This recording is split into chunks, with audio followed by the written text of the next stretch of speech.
From the Trans World Dome in St. Louis, it's round 12 of AMA Supercross. Hello, everyone. Art Ekman, David Bailey, Marty Reed to bring you the most exciting Supercross action in the world.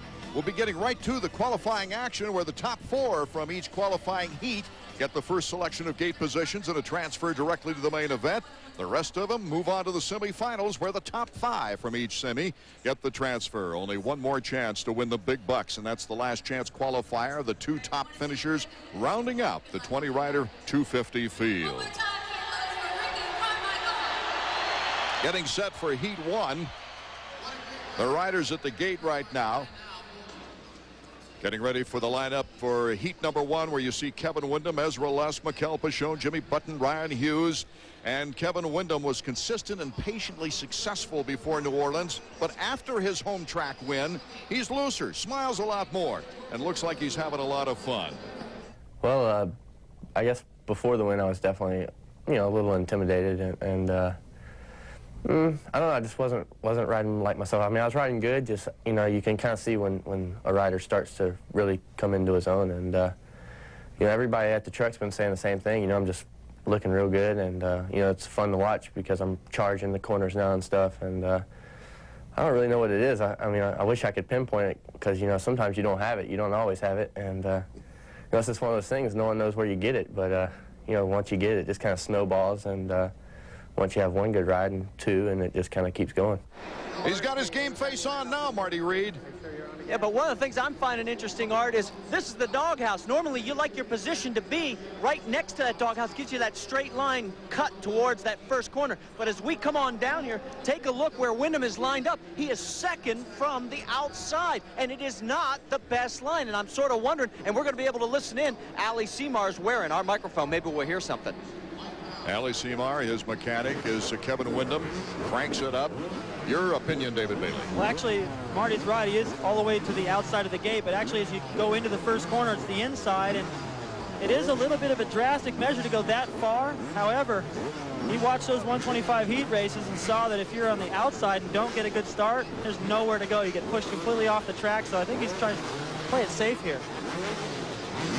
Lusk, number 3, alongside number 100, Honda of Troy's Michael Brown. The 32nd board is up, and we're almost set for our first qualifying heat here in St. Louis. Mikel Pichon, he's looking for his first win of the year. He's been fast. He's been looking a lot more competent lately, as Pichon got a 4th place finish last week at the Metrodome in Minneapolis. We take a look at the nervous gestures now as we go down the starting gate line. Great crowd on hand once again here in St. Louis. The 3rd Supercross round ever played here in the gateway to the West. We're all set to go now for our first qualifying heat of the evening. They're off. Windham with a good angle. Kevin Windham, number 8. And Ezra Lusk, number 3, 1 and 2. It's Ryan Hughes in the 3rd spot, with Michael Brown being challenged for 4th by Jean-Sebastian Waugh. But out in front, Kevin Windham. When he gets the whole shot, he's tough to beat, David Bailey. He is, and the only guys that have beaten him when he's gotten that whole shot have been Lusk, who's behind him right now, and McGrath. Lusk and Windham have gotten together so many times in the heat race this year. Jimmy Button making the big move, battling for 4th. But out in front, it's Kevin Windham. He just has all kinds of confidence since that victory in New Orleans. Moving into 2nd place in the points race behind McGrath. Here's Jimmy Button in the battle for 4th. Mike Brown, number 100, right behind him. Jean-Sebastian Waugh behind him. Well, it's just a stack of talent right there. Somebody's going to go to the semi. Only the top 4 make it out of each qualifying heat to the main event. The rest going to the semifinal, David. Pichon moving up right there on that straightaway within striking distance to Brown. Mikel Pichon is going to have to make a move if he wants to qualify for the main event, number 16 of Team Suzuki. For some reason, he only went for the double that time. Back to the lead. Kevin Windham getting a good challenge from Ezra Lusk. Lusk ran over the corner marker right there. He got a little bit too close to the inside, almost got hung up in it. Lucky to break free.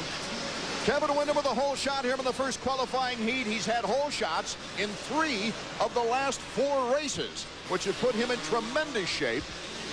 Jeremy McGrath and Kevin Windham trading first and second places in the last 2 rounds.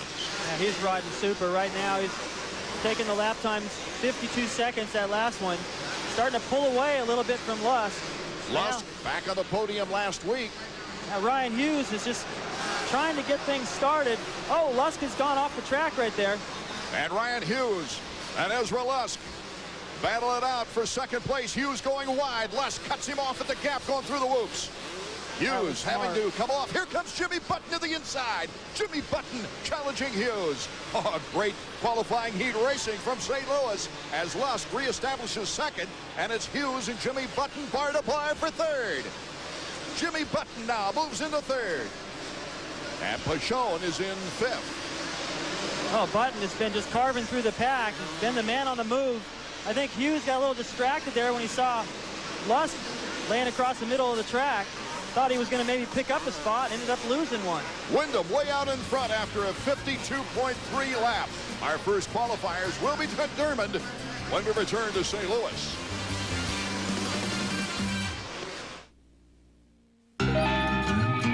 Take everything you ever knew about cruiser motorcycles, everything you ever learned from your older brother, your friends, biker movies, and throw it out. Because the Marauder is a cruiser like no other, one only a high-performance company could have built. The Suzuki Marauder. It's time to move on. Now until May 31st, move on to your Suzuki dealer and get $500 in free accessories and great financing on a Marauder. This simple-looking device is the key to unlock your body's hidden potential. Introducing the Bowflex Power Pro. Bowflex uses patented power rod resistance to give you an incredibly smooth, natural feel for over 60 different health club quality exercises. It's time to get the body you want with no money down and payments as low as $33 a month. Call right now for your free video and brochure. Discover the body you've always wanted with the Bowflex Power Pro. 1997, what a year for the sport of Supercross. The 97 Supercross Series, bar to bar. And the season is underway. From LA to Vegas. McGrath is down, and he's under the bike. All on one video. Doug Henry wins his second Supercross. In the best year in history. You can expect a lot of fire. Go behind the scenes and on the track. Albertine through the timing section. The most wicked crashes. We both have Miami. Bone-crushing excitement. You want to know who got the whole shot? You call 1-900-PRO-RACE. The best riders in the world. Get bar to bar today. Call for your copy at 1-888-659-RACE or send a check or money order for $14.95 plus $3.95 shipping and handling to Bar, care of Pace Motorsports, 477 East Butterfield, Suite 400, Lombard, Illinois, 60148.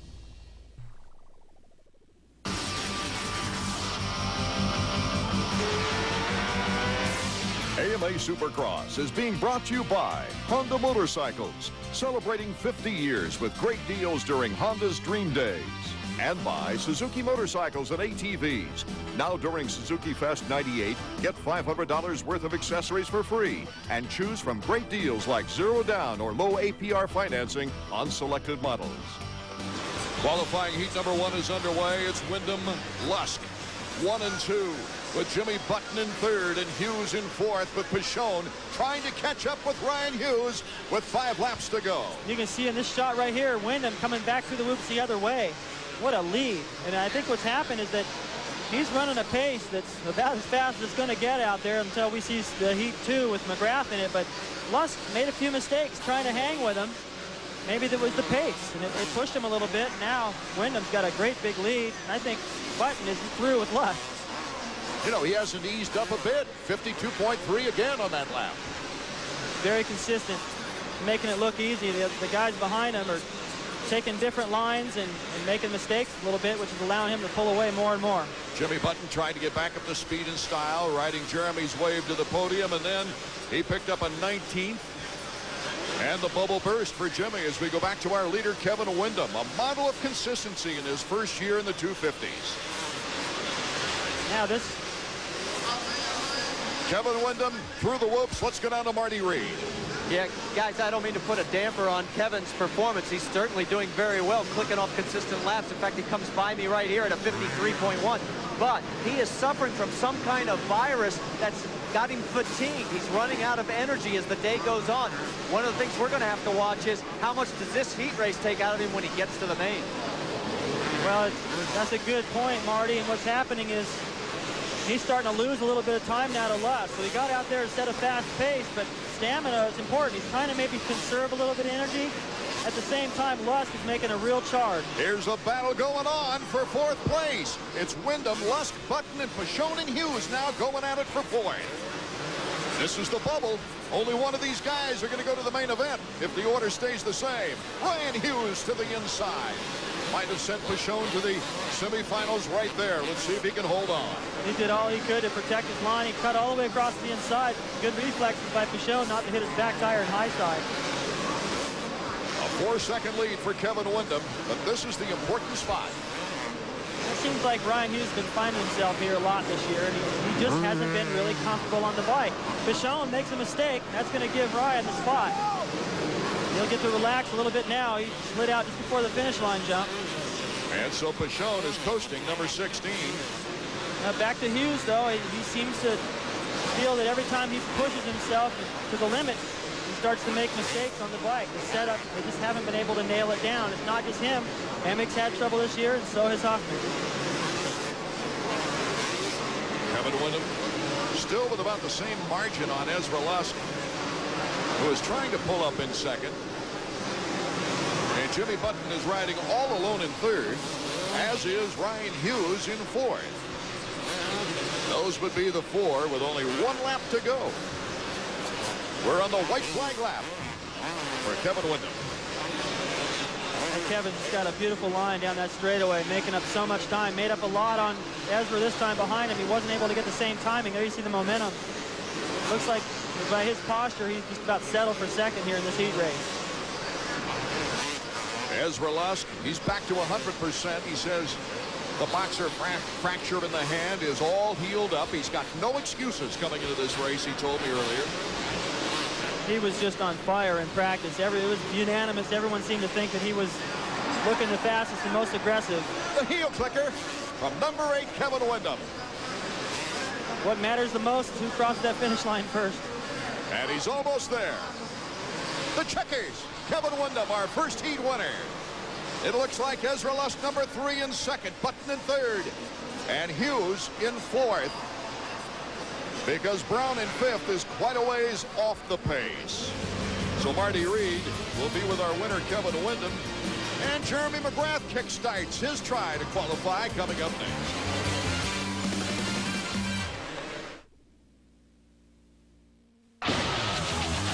Time is running out for you to get the most bone-shattering crash video ever made. The Crash Experience, the ultimate extreme in crash action. Yours for a limited time only through this exclusive TV offer. But wait, order now, you'll also receive absolutely free Crush This, the most awesome collection of monster truck destruction ever. That's right, both videos for the price of one, just $19.88.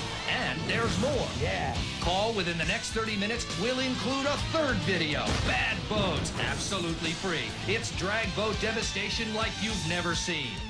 There it is. 3 action-packed videos for the price of one. A $60 value. Yours for the next 30 minutes, just $19.88. Time is running out. Have your credit card ready. Call 1-800-852-9400 or send check or money order to the address on the screen. Order yours today. Call 1-800-852-9400. Order now. For most people, springtime is a time of peace. It's a time of natural beauty and flowers and such. But for the baseball player, it's a time of impatience. He's got the fire in his belly. That's what springtime is. It's the quiet in the field before the war.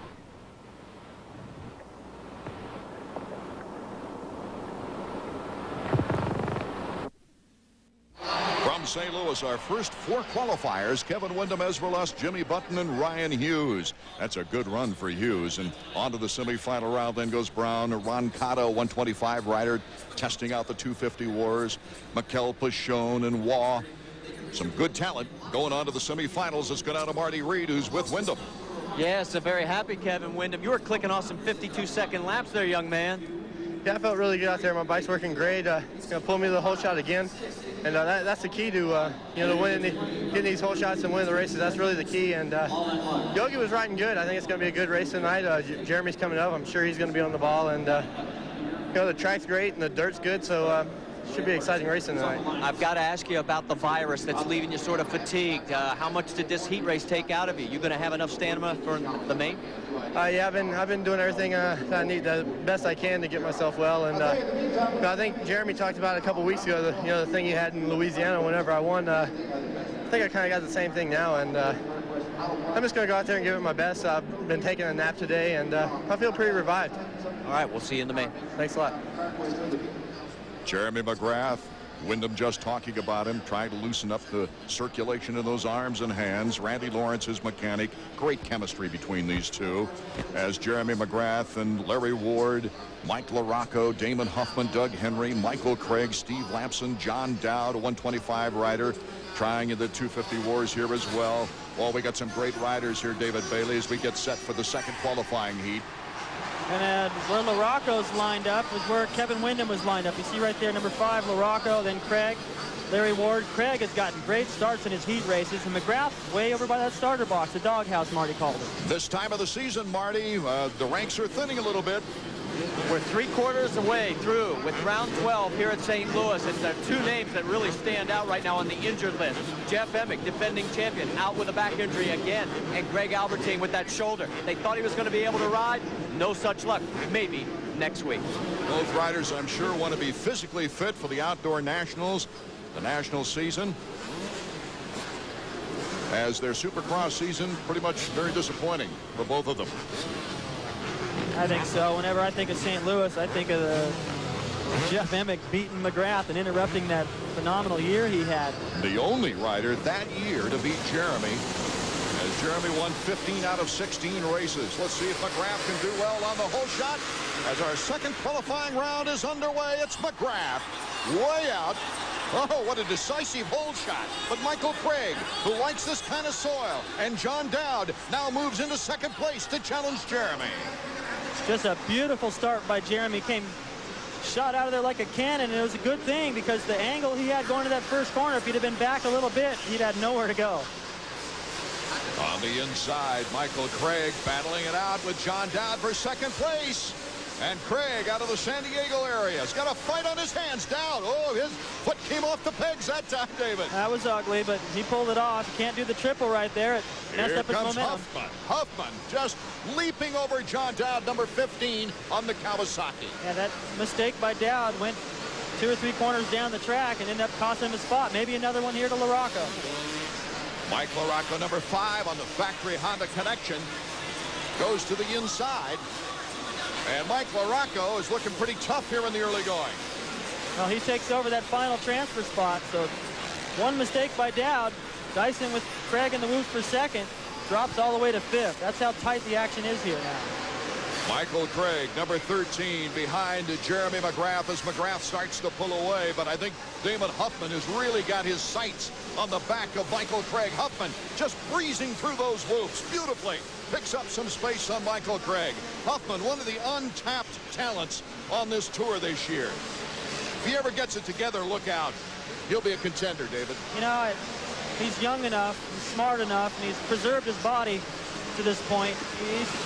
I don't think it's a matter of if, I think it's when. And I really believe in Damon. I think we're going to really see him shine outdoors on that 250. This might be an interesting situation, too, because Damon really is trying to learn to be more aggressive and not to fall into someone else's speed or characteristics. Let's go down to Marty Reed. Well, one of the things I noticed, guys, talking to Bruce Sternstrom, the team manager for Team Kawasaki, he was talking about Damon every week in practice has been killing everybody, but then all of a sudden he comes to the race and he just can't seem to put it together. Right now, seems like he's got it together right now. Damon Huffman, one of his problems, David, has just been getting through traffic and not being in someone else's pace. Right. I talked to him after the race last week, and he said, you know, if you don't get a good start these days, you just can't move up like you used to. And he goes, I've got to go for the start, be more aggressive in the first couple of laps. That's because everyone is so much faster this year. McGrath over the finish line jump. Then it's Craig, then Huffman, then LaRocco. Those last three positions that we mentioned, oh, they're in a tight freight train. And coming on strong is number 4, Larry Ward, in 5th.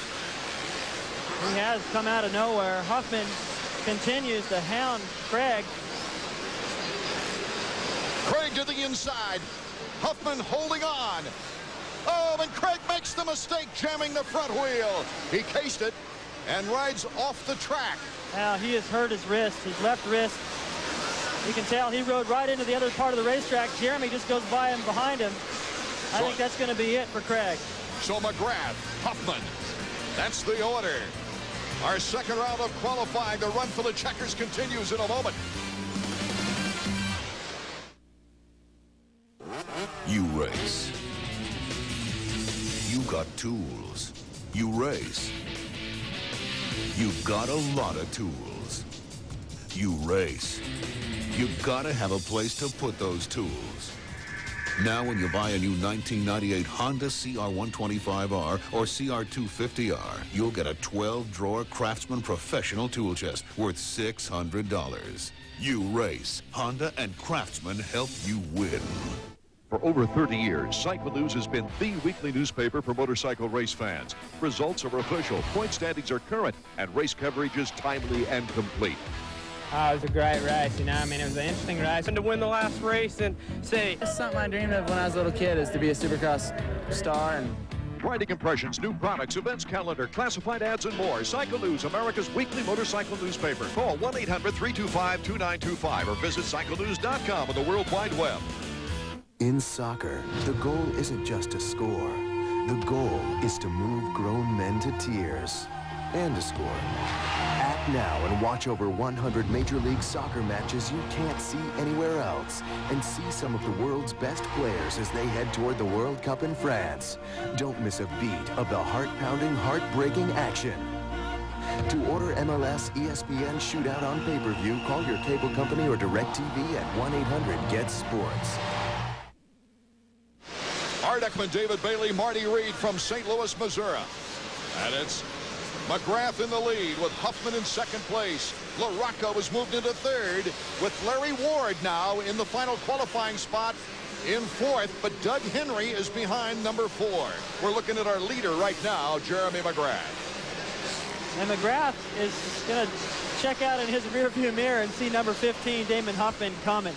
And that's what Damon needs. Now, see, he goes out during the week and he smokes his teammates, puts together great laps, but that's in a comfortable environment. Then you get to the race, and the pressure's on. The track's a little bit different. It gets rutted where your practice track normally isn't. Then it's a mental thing. As soon as you get a little bit of confidence chasing somebody like McGrath and actually making time on him, your night starts going really good. Ward is holding on for dear life. Doug Henry, number 19, giving him the challenge. The 4-stroke Yamaha right on the back rubber. Oh, baby, this is the final qualifying spot. Ward is a tough cookie, man. He's been out there a long time, and he's one of the older riders. He knows how to protect his line. 54 won the lap time, a slower lap time than in our first heat with Wyndham. And Wyndham was just riding perfect everywhere, and he was making it look easy. Oh, Doug Henry mistimed that double jump. And Henry is down, picking up the bike, and he's now getting the restart of that 4-stroke down to a science. The one thing you can't do when you restart a 4-stroke, it's almost habit on a 250 to reach for the throttle and nervously jerk the throttle a little bit. You cannot do that on a 4-stroke. And some riders even have to put their hand up on the bar so they won't accidentally run the throttle. Oh, he got lucky there. He tried a little different timing entering that section. Came up a little short on one bump. Didn't give him the lift he needed to get over the big one. And you could see him. He waited till just the right time and jumped right off, landed on his feet. Okay, less than 2 laps to go for number 2, Jeremy McGrath, in our second qualifying heat. McGrath just coming off his 5th straight victory in Minneapolis, Minnesota. No rider has ever won 5 consecutive years in one venue, but this young man, and what he did last week, at the Metrodome. His lap times right now are starting to slow just a little bit, and 55 was the last lap. What's happening is he's letting Huffman and now LaRocco just behind Huffman is really coming on strong. Huffman number 15, LaRocco number 5. Those guys are gaining. I know it's only the last lap, but Huffman's right there. That gives you so much confidence. Jeremy McGrath number 2, number 15 is Huffman. Oh, this rivalry rekindled from, what was it, Seattle? Remember that? Oh, my goodness, they had a great, great race at that time. This is the final lap, the white flag lap. And the lap time from Jeremy are slowing down again. Lappers that time, I think, were the culprit, but it went back to a 56. Jeremy to the outside, trying to get around the lapper. Damon Huffman in second. Huffman is strong in the whoops. That's where he made his time in Seattle in their great battle. They're coming up to a whoop section after this triple, and then another one right before the finish. Got some lapped riders to deal with. They're coming past Henry now. Look at Huffman through the whoops. He is so good through the whoops, but he can't go wide. The lapper in the way. Jeremy McGrath got a great break there on the final lap. They go into the triple. Jeremy triples, and Huffman has to double. Jeremy played that perfect, and then he jumped that triple, turned around, looked at him in the air like, yeah, you can get close. That's about as close as you're going to get. Jeremy McGrath, the checkered flag. For McGrath, he gets back on the winning trail in the heat race. Remember, he had to go to the semifinals last week before his victory at the Metrodome. So Marty Reed moves over to the victory podium when we return to the Trans-America Dome here in St. Louis. We'll hear from him.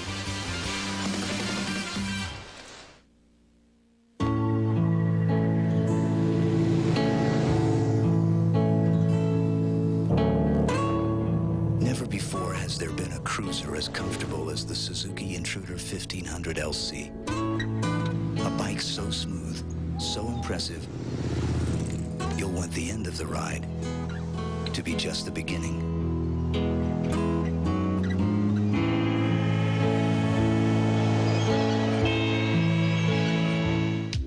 Hi, I'm Bob Vila, and this is Craftsman innovation at its best. Craftsman RoboGrip pliers are the world's first self-adjusting one-handed pliers. With just a simple squeeze of the spring-loaded handle, the jaws automatically adjust. The Craftsman RoboGrip works on faucets and hoses, or for auto repairs. It has hundreds of household uses. And because Craftsman RoboGrip pliers are from Sears, your satisfaction is guaranteed or your money back. Call the number on your screen right now to order your Craftsman RoboGrip. The pyramid builders died of exhaustion. Instead of working in sensible shifts, they never watched hockey. Now they're dead. Watch the NHL on ESPN2 before life passes you by. 4 more riders as we take a look at the action. Doug Henry not qualifying for the main event yet. He must go to the semifinal round because of that crash. But it's McGrath, Huffman, LaRocco, and Larry Ward on their way with the transfer. Lamson, Palmer, Dowd joining Doug Henry. Let's go down to Marty. Down here with Jeremy McGrath. The humidity is a little worse than we all anticipate. It's almost like being back in New Orleans. Everybody's coming off the track wringing wet. What about this? Because, I mean, Huffman was closing on you at the end. Yeah, a few lappers got in my way, so it's kind of, I couldn't jump the triple and I couldn't jump the double over here before the finish line. And, I mean, if they don't get out of your way, you're going to have problems. And Huffman had a clear track behind me, and he doubled right up on me. And it's kind of one of those things, you know, start's the most important, and my Chaparral Yamaha put me right on front. Checking the lap times, though, Wyndham's lap times were like 2 seconds better, his best against your best. Does that concern you at all? Well, it's a long main, you know, 20 laps. It's pretty humid in here. There's a few dangerous jumps in here. You know, there's a couple jumps where you have to jump off a tabletop over a single, and it's pretty dangerous. So, you know, I'm at the point right now where I don't need to take a chance like that and kind of use my veteran skills. You know, if I can do the jump, fine. If I can't, then I'm going to save my energy for next week. You know, I don't want to go out there and crash. And he's young. He's old. He's 26, guys. You know, he's the old man. We'll see you in the main. Good luck. All right, thanks. He doesn't want to let Wyndham back into the points race. I have an idea there, David Bailey. The stretch run to the championship is certainly underway. Don't miss the action in person. Coming up next from the Silverdome in Pontiac. And then on the 18th of April, we move over to the Charlotte Motor Speedway, which they're making that a lot more fan-friendly this year for Supercross. Texas Stadium then on the 25th. That show will be seen, incidentally, on ABC the following day, right after Talladega, as well as the traditional schedule on ESPN2 from Texas Stadium. But hope you can see that in person, then see the next day on ABC or the replays on ESPN2. And then, of course, the Supercross finale at Las Vegas, where we'll wrap up the season with a great 125 shootout. That should be interesting to see Ricky Carmichael versus John Dowd and the riders getting together from the East and West in the 125 ranks. Art Eckman and David Bailey. And David, after seeing the qualifying rounds, the two guys who have placed either first or second in the last two races, Kevin Windham and Jeremy McGrath, it looks like it's going to be a battle between the two if the heat races are any indication. Well, they're coming right out and dominating the heats. However, Wyndham's heat race, he was a couple of seconds faster than McGrath. McGrath saying, well, I don't want to take those chances, but it didn't look to me like Wyndham was really riding on the edge. He seemed to be pretty comfortable in going that fast. And Lutz says he's 100% now. Well, he made a few mistakes trying to keep up with that pace that Wyndham set. And if he's 100%, then how come he didn't get in there and make a real charge? Yeah, we're all talking about the cold and maybe the virus that Wyndham has, but it didn't hurt his knack any that time. No, it didn't hurt him. And I think in the main event, that's really where the endurance is really going to, I think that's what Jeremy's hoping for, really. With the lap times that he had in his heat race, he could fade a little bit towards the end of the main event. Jeremy, in the second heat race, did mention the humidity. He said it was a little warm, a little humid here. The temperatures did soar this afternoon up on the shy 80-degree mark. Well, he had a little sweat going when he came off the track, and I would too if I had Huffman bearing down on me like he was towards the end, and LaRocco. I think what Jeremy did was he got the whole shot. He went out, established a pretty good pace in the beginning, and then he just settled into that cruise mode going, okay, the main event's what counts. I'm just trying to protect my points lead, and all of a sudden Huffman comes and he had to readjust. I think Huffman's riding good tonight, and I think Jeremy was being a little overcautious there, but he'll come out in the main event. Huffman, to me, was the pleasant surprise, especially, you know, he can go through the whoops very quickly, but he was handling all the other busyness out there very well. He was. I think he did a super job of keeping the pressure on Jeremy, and whether Jeremy was taking it easy or not, he's still going to know that number 15 is going pretty good tonight, and if he gets a good start, that'll be tough. That heat race also claimed Doug Henry. He went down trying to get up there and make it through to the main event right out of the heat. Over the bar is serious. Glad that he's up and okay. I think he did a great job of deciding when to let go of that bike, landed on his feet, and also Craig. He rode straight into the pits, holding his left arm, and he was making gestures as though he was just mad at himself for coming up short where he did. That'll be a big question mark whether Craig can make it back for the semifinals. The semis are coming up next.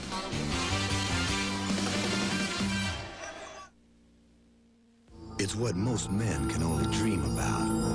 Powerful engines, rumbling exhausts, miles of chrome, and over 175 channels. Right now during Honda Dream Days, buy a Shadow or Magna. Get a satellite dish and 6 months of DirecTV. Or choose 7.9 APR with no down payment. So why dream when you can ride? Honda Dream Days ends May 31st. You'll even get a commemorative pin for showing up. Hey, I'm Jeremy McGrath from Team 1-800-COLLECT. How would you like to hang with me at the Supercross Championship in Las Vegas? 1-800-COLLECT wants to give you and a friend a chance to watch me race in Vegas on May 2nd. So just pick up the May issue of Dirt Bike or Motocross Action for sweepstakes entry details. 1-800-COLLECT supports motocross, and now they want to help you get to the big race in May. So don't forget, dial 1-800-COLLECT. It's a winner, and you could be too.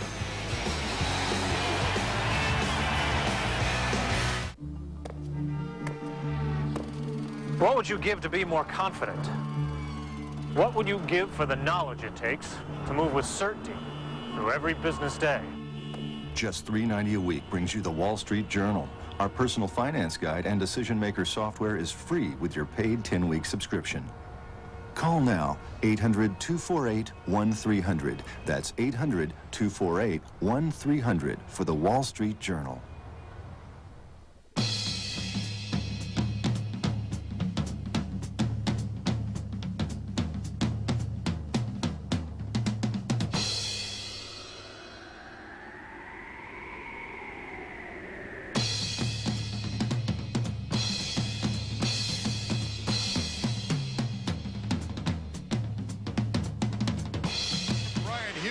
Is headed toward his finest finish of the year.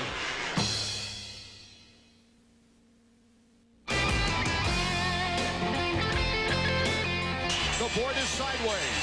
Let's see who gets the $1,000 1-800-PRO Race Whole Shot Award. They're off and running. McGrath and Emming right together. McGrath gets the $1,000 bucks. Here comes Emming. Look out, Jeremy. Jeremy taking the inside. Unbelievable. Look at this. What a battle, David Bailey. Emming hopping into first place. Emming takes a gamble, times those jumps a little different. It worked out better in the end, and a good start for LaRocco. Larry Ward and Ezra Lusk battling it out for the big bucks. Lusk to the inside. Ezra Lusk. He's into third.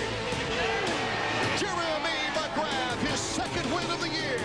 His 45th career victory in Supercross. The winningest rider in Supercross history keeps piling them up. His second win, probably not quite the relief the first win was, but I'll bet he's just as happy right now. Last year's St. Louis race on the Honda Flashback. Honda looking for their first win here in St. Louis right now as Jeff Emming of Kawasaki took the first race. Jeremy McGrath making it a close one in second place there on a Honda that year. And then Jeremy McGrath on the Suzuki last year, David.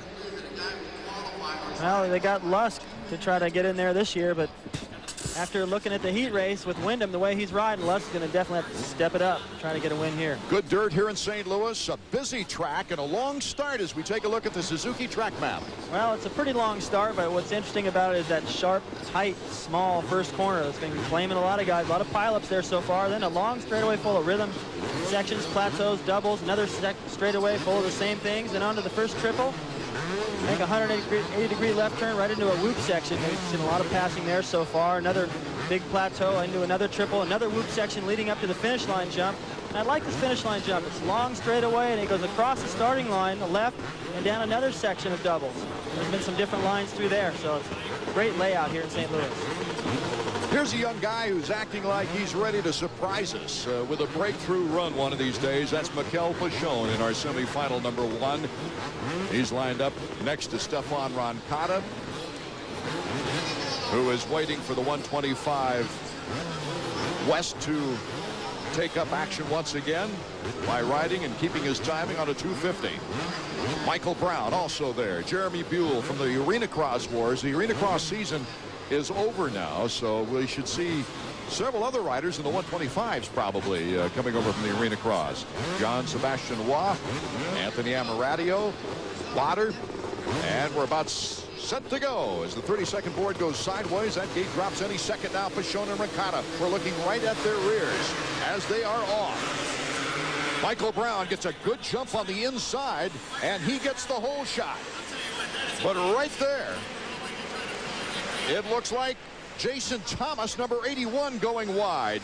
Moving into second place, now drops back to third as Pachon takes over the second spot. Yeah, he got out of that gate good. He got a great shot of it. Both Pachon and Roncada lined up next to each other. Both French riders. Roncada not riding that 250 all the time. Not quite as sharp off the gate as Pachon. Michael Brown, Honda of Troy. Michael's had kind of a tough time after going to the GPs last year in Europe, hoping for National Outdoors really to maybe save his job with Honda of Troy. As he does battle here with Mikel Pachon, he's finding it difficult to transition to come back from World GPs, almost as tough as it is to go over there and win, David. It is tough. This is about as tough as it gets. I mean, you've got riders like Stefan Everts, who's won so many world titles, but yet maybe dodging the U.S. a little bit, knowing how tough it is to come over here and win. And for the second week in a row, Pachon in second in the semi, challenging for the lead. Last week, he was pressuring McGrath, and they flew home with McGrath after the race. He said, boy, did you see Pachon in that semi? He was all over me. He learned a lot for the main. They got a fourth. Well, Michael Brown looking at times like a Pony Express rider, trying to hold on to that machine. As Mikel Pachon looks like he's just waiting for a good opportunity, really. He's just testing the track, trying different lines, seeing what it's going to be like in traffic. Hopefully he won't be in traffic, get a whole shot, and gets to go wherever he wants. But behind Brown here, it's smart for him to go out and test lines, see how much time he gains or loses. In third and fourth, John Sebastian Waugh is in third, and Jason Thomas, number 81, in fourth. Now remember, the top 5 advance to the main event out of this semifinal qualifying round, and Botter is currently getting challenged by Stefan Roncada for the final spot, the final transfer. Roncada moving into 5th, just a wheel ahead of Botter. You see him on the right side of your screen there. Honda of Troy, Stefan Roncada cuts to the inside. He's number 18. One thing Roncada is good at, always liked his ability to come up through the pack, even if he gets a bad start. He's really sharp in those first few laps to make good decisions. I've seen him pass 2 or 3 guys at the same time. Seems like the French riders all do that good. Tortelli coming to from the behind inside. in LA. Yeah, Roncada doing it. Pichon's also very good at it. And remember Jean-Michel Bale? He come out of nowhere and won a lot of races. And so Roncada moves up the ladder. His next target is the French-Canadian Waugh, number 80. As you see, the rider that Roncada just passed, number 81, Jason Thomas. Stefan really liking to ride the 250 too. He's just been begging Eric Kehoe, the team manager of Honda of Troy, let me have my chance. He leaps in front of Waugh right there. It's a good jumper. On that 250, you get a little bit more power. He can jump some stuff that he can't do on his 125. I think he has a lot of fun out there. So it's Brown and Pichon out in front, and we're looking at Stefan Roncada. And Pichon and Brown. Pichon battling it out. It's a bar-to-bar semifinal. Pichon, oh, what a great cut. Well, he just took his time going into the corner right there, knowing that Brown was going to try to cut back underneath him, and paused a little bit. Brown almost hit him and went down. Did hit him, in fact. Did a good job to keep it upright. Lots more excitement from St. Louis. Stay with us.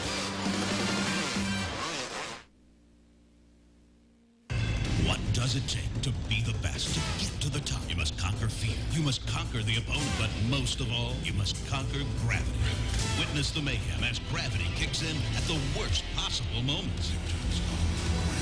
It's all here. Supercross, motocross, Supercross, plus a special bonus, the gorgeous women of motocross. Only $19.95. This incredible 2-tape set is jam-packed with non-stop, unrelenting motorcycle action and beautiful women. Order now and get absolutely free. Hardcore motocross. 60 minutes of outrageous jumps and incredible passes as we relive some of the greatest battles between motocross legends. You'll get this incredible 2-tape offer plus hardcore motocross free. 3 tapes guaranteed to blow you away. To order, call 1-800-359-8282. That's 1-800-359-8282. Or send $19.95 plus $5.95 shipping and handling to the address on your screen.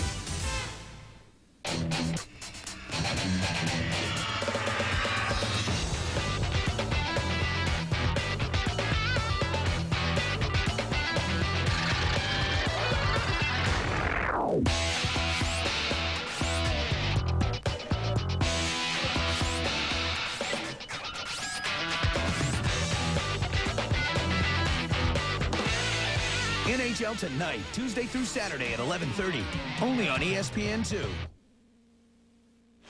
This is Mikel Pichon along with Roncada, but it's... Let's go down to Marty. Check things out. Marty. You remember back in heat race number 2, this guy took a fall, Mike Craig, the wrist, the same one. What you're going to go with? Yeah, you know, right now it's a little bit weak. I came up and cased that jump really hard, and I kind of re-hurt my wrist, but I taped it, and you know, it's mostly a sprain, so I'm going to go out there. I'm kind of glad I get to ride the semi. I'm going to go out there and learn the track and do good. Better get your helmet on. This one's on the lap. White flag coming up. Just about set to go for that second one as the white flag is flying for number 16, Mikel Pichon. Michael Brown in second place. Stefan Roncada in third. Waugh in fourth. The lap times with Pichon and Brown, about 54 seconds, so around the same lap times that McGrath was turning when McGrath was kind of taking it easy. These guys aren't pushing 100% right now, but lap times are in the ballpark. The only ones they're not close to is Wyndham. Brown in second place. Jeremy Buell has now moved into a qualifying spot into fifth. So the Arena Crosser doing a fine job in his first Supercross race out of the long season that those Arena Crossers have to go through. It's just a sized up version of an Arena Cross. Arena Cross has a lot of the same obstacles, just not enough room to put very many. Yeah, here it's more of an endurance factor when you get to the main events. That's good practice, though. to coming from one or to the other. They both get you ready and prepared for the other. And the checkered flag for Mikel Pichon. It's Pichon, Brown, Roncada, Waugh, and it looks like Jeremy Buell. Well, that'll be the top 5 out of semifinal number 1. Our second semifinal round is coming up next.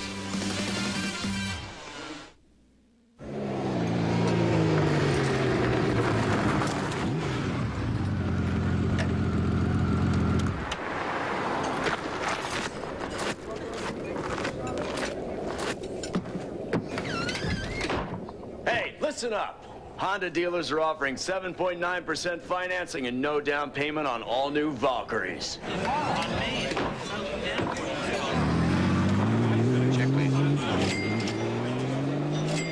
Virtually everyone who applies for this Visa credit card will be approved. If you meet these minimum requirements, you will be approved for this unsecured Visa credit card. This means you're not required to pay a security deposit to obtain your Visa credit card, even if you've been turned down before and regardless of your past credit history. Now you can be approved for the credit you need with no security deposit required. This is a limited time offer. Find out if you're among the thousands who will be approved for this no-risk unsecured Visa credit card. Call our toll-free number now.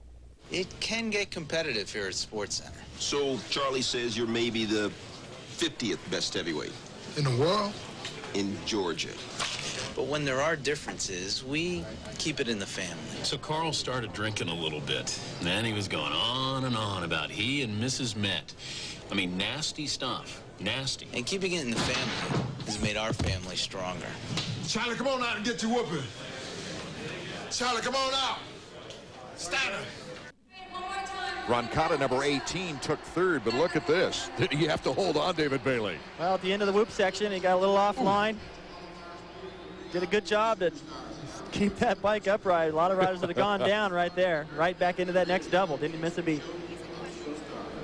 Mikel Pichon, Brown, Roncada, Waugh, and Buell transferring to the main event. And Marty Reed is right now with our winner. Yes, and I know after the heat race you weren't real thrilled with your ride, but nice way to rebound with the semi. Yeah, it feels good to win a race, but I'm riding very tight tonight, and the track is pretty difficult. You know, there's a lot of ruts and it's a little bit slippery. And hopefully, I hope I will get a little bit looser for the main event and try to get better start on what I did during the heat race in the semifinal, and try to do my best. All right, we'll see you then. Thank you very much. Mikel Pichon, winner number 16 of our first semifinal round. Pichon is no stranger to semifinal action, as he has won his 3rd semifinal of the season. Doug Henry now trying to qualify here from the semifinal round after crashing in his opening qualifying heat. Michael Craig in a similar circumstance there. We've got a couple of arena crossers in this one. Todd DeHoop and Cliff Palmer, Steve Lampson, John Dowd, Terlecki, Frenette, and Matt Shue, some of the other fast riders that we've seen all season long, as we take a look at number 13, Honda of Troy's Michael Craig. It's going to be tough for him. This is just typical Mike Craig. You just have to tie him to the box van or something to keep him from going out and racing. He'll go out there and ride hurt, and it looked to me, the way he rode off the racetrack back to the pits, he was done for the night, but here he is again trying. Getting decent starts recently, bouncing back from that hand and arm injury in Indy, and now he gets another injury. They're off. And our semifinal round number 2 is underway. Look who's out in front. Michael Craig. And going down is John Dowd and Doug Henry. Oh, my goodness. Maybe 2 Team Honda, or I should say Team Yamaha riders might have to go to the LCQ. Michael Craig made a mistake and lost first place to Cliff Palmer, number 44. Look at John Dowd's handlebars right there. He's not going anywhere.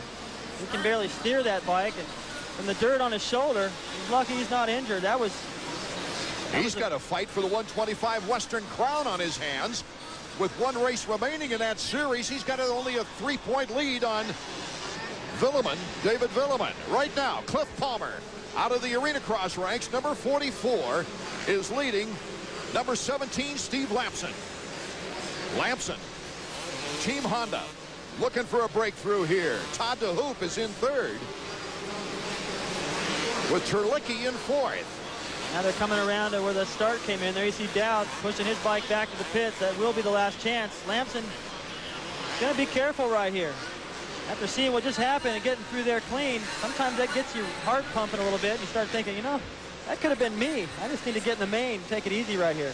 Cliff Palmer's no stranger to Supercross. And AMA Motocross Nationals. Nice cut to the inside and a clean pass for Steve Lampson. Got through the whoop. Beautiful. I think he just kind of lucked into a spot right there where he kind of blitzed through the first section, then he just bounced into one, hopped 3, and hopped 2 out. That looks smooth. If he could do that every lap, that'd be a great line. I mentioned that Lampson looking for a breakthrough. You know, if it weren't for bad luck this year, he'd have no luck at all. He had the injury to start the season, the broken collarbone, and he missed, what was it, the first 4 races with that broken collarbone. Crashes added to the miserable year. The lone highlight, really, for Steve Lampson has been a 5th-place finish at Indianapolis. But the same old Lammy that we're used to, he never gives up. Terlicki now starting to put pressure onto Hoop. Cuts to the inside. There's Smart Terlicki. line.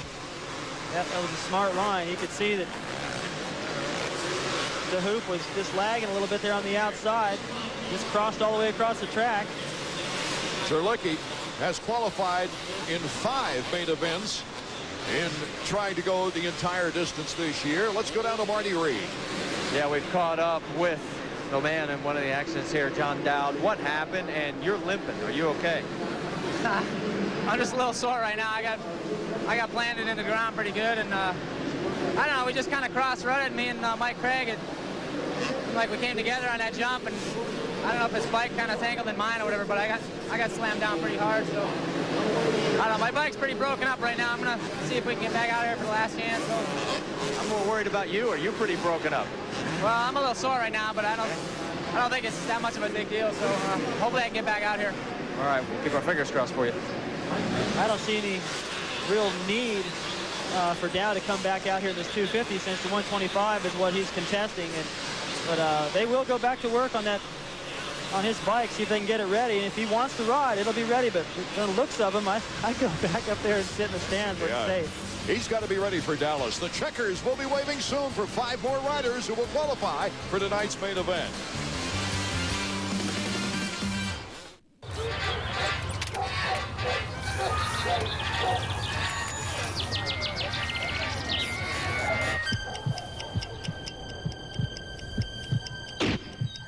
Suzuki has completely restyled the Katana 600 and 750, from their dual halogen headlights to their 4-in-1 stainless steel exhausts.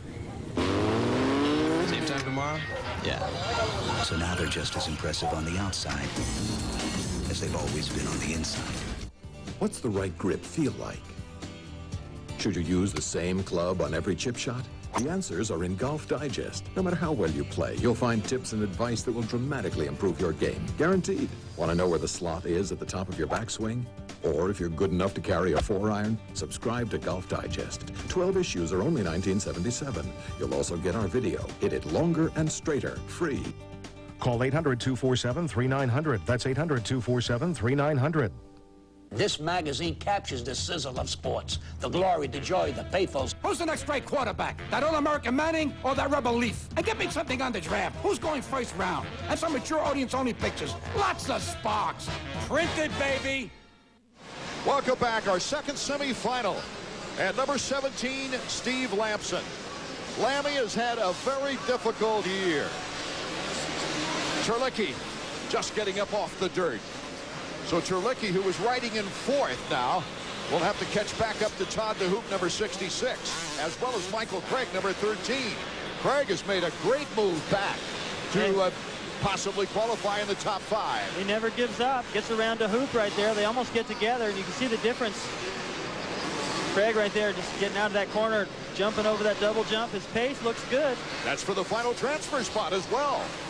The 5th position, Michael Craig moving into 5th. Yeah, it's a good example of never giving up, going out there and trying. So it's Lampson, Palmer, Krein, and Craig. He is contesting the 250 class, so he does need to stay out there. For Dowd, I don't know, leading that 125, I'd be a little bit leery about getting back out there again tonight. Michael Craig takes the corner over the finish line jump as the white flag is waving. And number 17, Steve Lamson, is already 1/3 of the final lap completed. He's got a good pace going, too. In the beginning, he took it a little easy, and now he's starting to jump a few things, experiment around. His pace looks pretty good. A little heel clicker for Lamson. Second place, Cliff Palmer. Palmer's coming up to the triple where Lamson just came through and dazzled the fans a little bit. And this is our leader, Steve Lamson.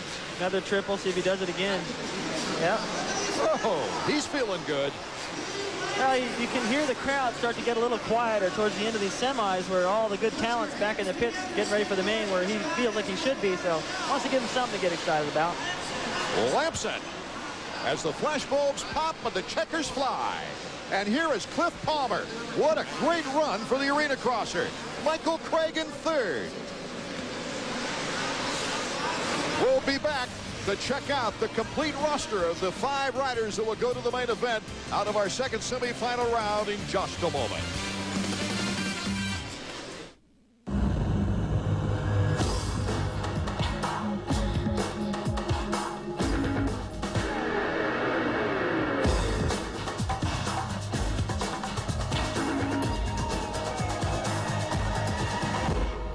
The tallest mountain in North America is 20,320 feet.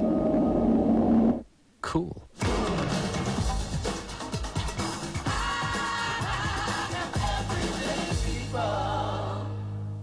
A lot of what I know is genetic. Like, always wear a cup. Never accept a blind date. Hey, Ma! Your date's here! And never, ever play with fire. Unless you're a god. Like me. Unlike the guy next door, I control the heat. I patrol the meat.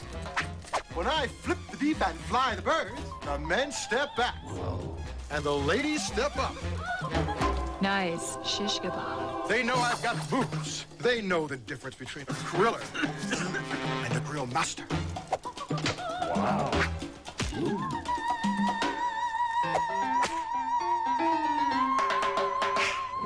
Grill Master with flame control for sure starts, even heat, and less flare-ups.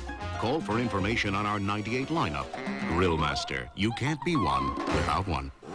You race. You got tools. You race.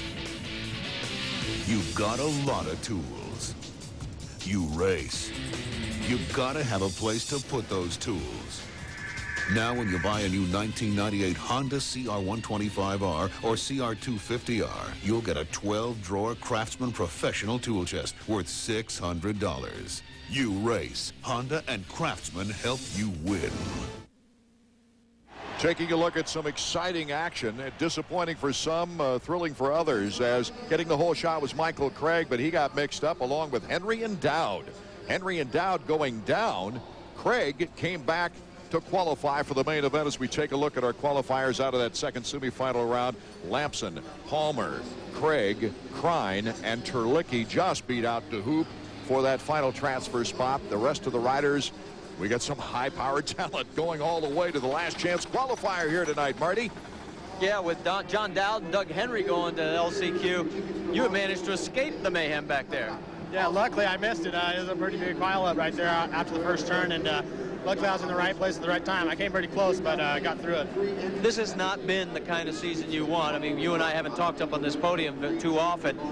What about tonight? What's this do for you now getting set up for the main? That definitely helps me out confidence-wise. I felt like I rode a really good, smooth race, and that's what I need to do in the race. I need to go 20 laps, at that pace to, be there at the end for a good result. We'll see you then. Thank you. Thanks. As one of the wonderful young men in Supercross, always, and a great competitor no matter where he is on the track, Steve Lamson, number 17. Hope you can join us for our next telecast from Pontiac, Michigan, a hotbed for Supercross over the years. Here's the time and the date on ESPN2. We'll be coming to you from Pontiac.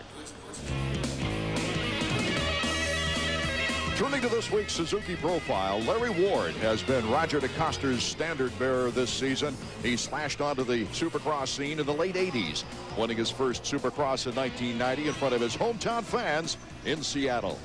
Larry Ward and Suzuki parted ways under trying circumstances, and the younger rider then went to the privateer ranks with Nolene and Honda of Troy.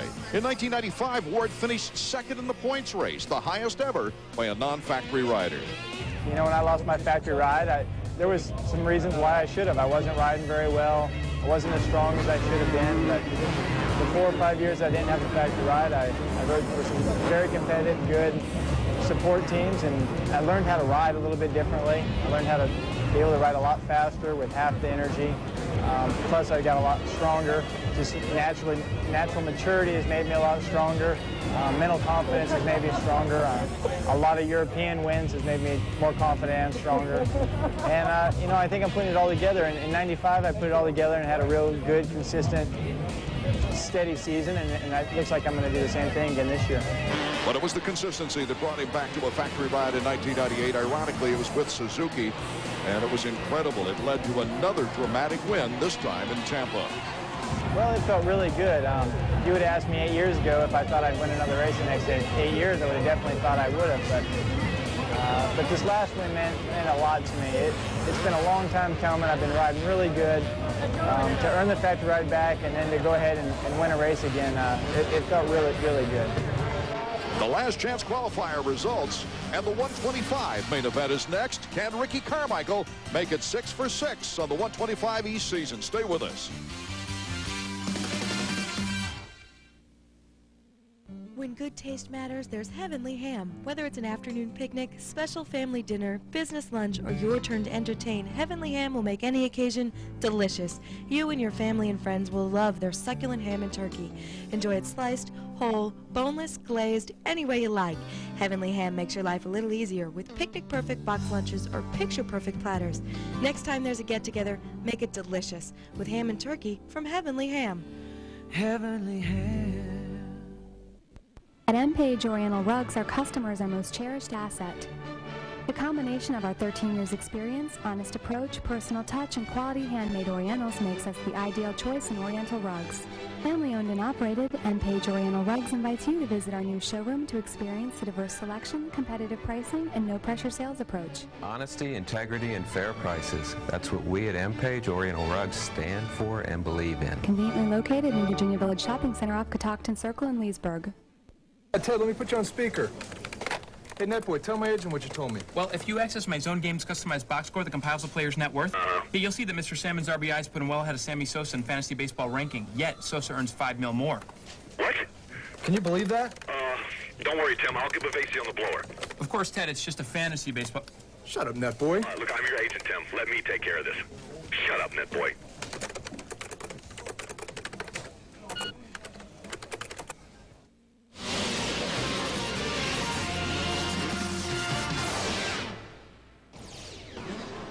Welcome back to the Transworld Dome in St. Louis. It's the first time I can remember the two factory riders on the same team had to qualify in the last chance qualifier for the main event. Doug Henry and John Dowd doing it, becoming the final two qualifiers for the 250 main as the 125 stars surveying the track. Ricky Carmichael 5 for 5, the most wins to start a season in the history of 125 Eastern Division. He's dominating over Robbie Raynard on the Suzuki point standings, who has 4 second-place finishes in 5 tries. For Ricky, his last race was proof positive. It's getting tougher and tougher to keep that win streak alive. 4 starts and having to go to the LCQ made things exciting a couple of weeks ago. You know, I was nervous, you know, going into that last chance. Kind of pulled an amateur move in my my heat race and disabled me to qualify, so I had to go to the last chance and didn't get the best to start in the last chance. And I'll tell you what, I was more nervous than that than I was the day I won my outdoor championship, that's for sure. Taking a look at the starting grid, Ricky Carmichael, Raynard, Robbie Skaggs, a good qualifying round. There's number 21, Raynard, right next to Ricky Carmichael. Skaggs is 45. Also, Corey Keeney, Jeff DeMint, Brock Sellers, Sean Perolio. Well, you look at the starting line there in the white t-shirt, Johnny O'Mara talking to Carmichael a little bit, rubbing him down, keeping him loose. He's got Raynard just to the inside of him, and just to the outside of both these favorites, you've got Robbie Skaggs, who pulled the whole shot in the heat race. So the inside is a real favorite here because of that tight left-hand first corner. Ricky Carmichael trying for 6 out of 6 to start his season. That would tie the all-time 125 record held by a Western rider, Damon Huffman. 32nd board is yet to go sideways. The tension is mounting for the 125 main event from St. Louis. Robbie Rayner, Ricky Carmichael. Who will get the good start? It's sideways. We're all set to go. And they're off in St. Louis. Carmichael with a slight edge on Robbie Rayner. Ricky Carmichael, easy hole shot. Rayner in second. And Brock Sellards in third. Now in other races, Rayner has attacked Carmichael, got him right away. That's what he's got to do here. Take him out of his rhythm. Do not let him get away because he's very tough to reel back in. There you see Rayner did it. Oh, and Rayner did exactly what he's been fearing would happen if he tried the triple. Well, he didn't have the run at it. He tried to do it. He's trying to shake that off. He landed really hard. Can't believe he stayed on the bike. A big break for Ricky Carmichael as Skaggs has moved into second place. Now, I really hate to see this. I mean, Robbie was just trying to attack, get in there and put a challenge to Carmichael. He came on the inside to try to take the line away. Didn't quite get it. He still tried to go for the triple, and maybe that time might have been a little bit better to back down because he didn't have the run at it. On 125, you can't get that burst of power in such a short distance. So it's Carmichael, Skaggs, Perolio, Sellards, Baker, and Keeney. Now Ricky is going to come around that section and see Rayner sitting off to the side maybe. He'll know that that's a huge boost in the points. Ricky Carmichael already with a 3-second advantage here in the 125 main. As we take a look at number 45, and that, of course, is Robbie Skaggs out of Lawrence, Kansas. Skaggs, as we go to third and fourth now. Here's Perolio. And that's Brock Sellards right behind him. This guy's going for the double right there. It should be a triple. Carmichael's jumping it. Skaggs is jumping it. Skaggs riding good tonight. Let's go down to Marty and check in on Robbie's condition. Yeah, I'm down here with Robbie. Robbie, take us through. First off, are you okay? Yeah, I'm fine. I just slammed my neck in the crossbar pad. What happened? I just went for the triple and didn't have enough speed. Tough break, man. We'll see you next race. You'll take a look at the tapes, David Bailey, and find out he just didn't really have a good run at it. Not just speed or torque. Yeah, and he made a good attempt to try to get over it, too, clean with the run that he had. And I'm proud of him. I'm glad to see him trying that hard to go in there and not just give the race away. Oh, Brock Sellards, what a move on Perolio. Yeah, that's what it takes to win. You got to get in there and, like it or not, the guy that you're passing, that's too bad. Carmichael did it to Skaggs in the heat race, and ever since, Skaggs has been riding good. Well, Sellards is really up there, too, mentally, because he could have driven the nail into acquiring third place in the points after Casey Lytle's dismal 14th at New Orleans. But he crashed from third to like 13th, eventually capturing ninth for only a 1-point lead on his rival. So Sellards is anxious to get back in there and get an advantage. Well, now you can see down this straightaway in front of him, Skaggs, his next target. He won't be able to see up to Carmichael. He's too far ahead. Perolio still in the scene trying to hold on to Sellards, number 41. For Sean, a real yo-yo of a season. 6th in the opener, then 15th, and then did not qualify after that. Then a 5th, the best of his career at Daytona, number 41. Followed by a 21st at New Orleans. So he's just bobbed up and down. This has turned out to be a great battle there. Number 67 is Nick Way. That's Carmichael's teammate who really struggled in the heat race with a bad start, but he's starting to catch up to this tail end of this group here. The way he caught him, he should make that a really good race here in the next couple laps. Well, even though Ricky Carmichael has a gigantic lead, as we know in Supercross, anything can happen. Will Ricky make it 6 in a row? The answer from St. Louis is not far off.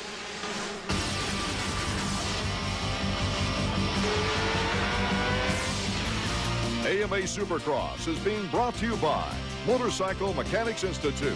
Quality training for the motorcycle industry. If you didn't get one of the cruisers on your left, then you didn't get the accessories on your right. Lucky for you, you have more time to get one of the bikes on your left and the accessories on your right. Bikes, accessories. Suzuki Fest 98 has been extended. It's now Cruise Don't Lose days till May 31st. Hurry in and get your choice of $500 worth of accessories free. And great deals like 0 down or low APR financing on selected models. So march right in. This simple-looking device is the key to unlock your body's hidden potential. Introducing the Bowflex Power Pro. Bowflex uses patented power rod resistance to give you an incredibly smooth, natural feel for over 60 different health club quality exercises. It's time to get the body you want with no money down and payments as low as $33 a month. Call right now for your free video and brochure. Discover the body you've always wanted with the Bowflex Power Pro.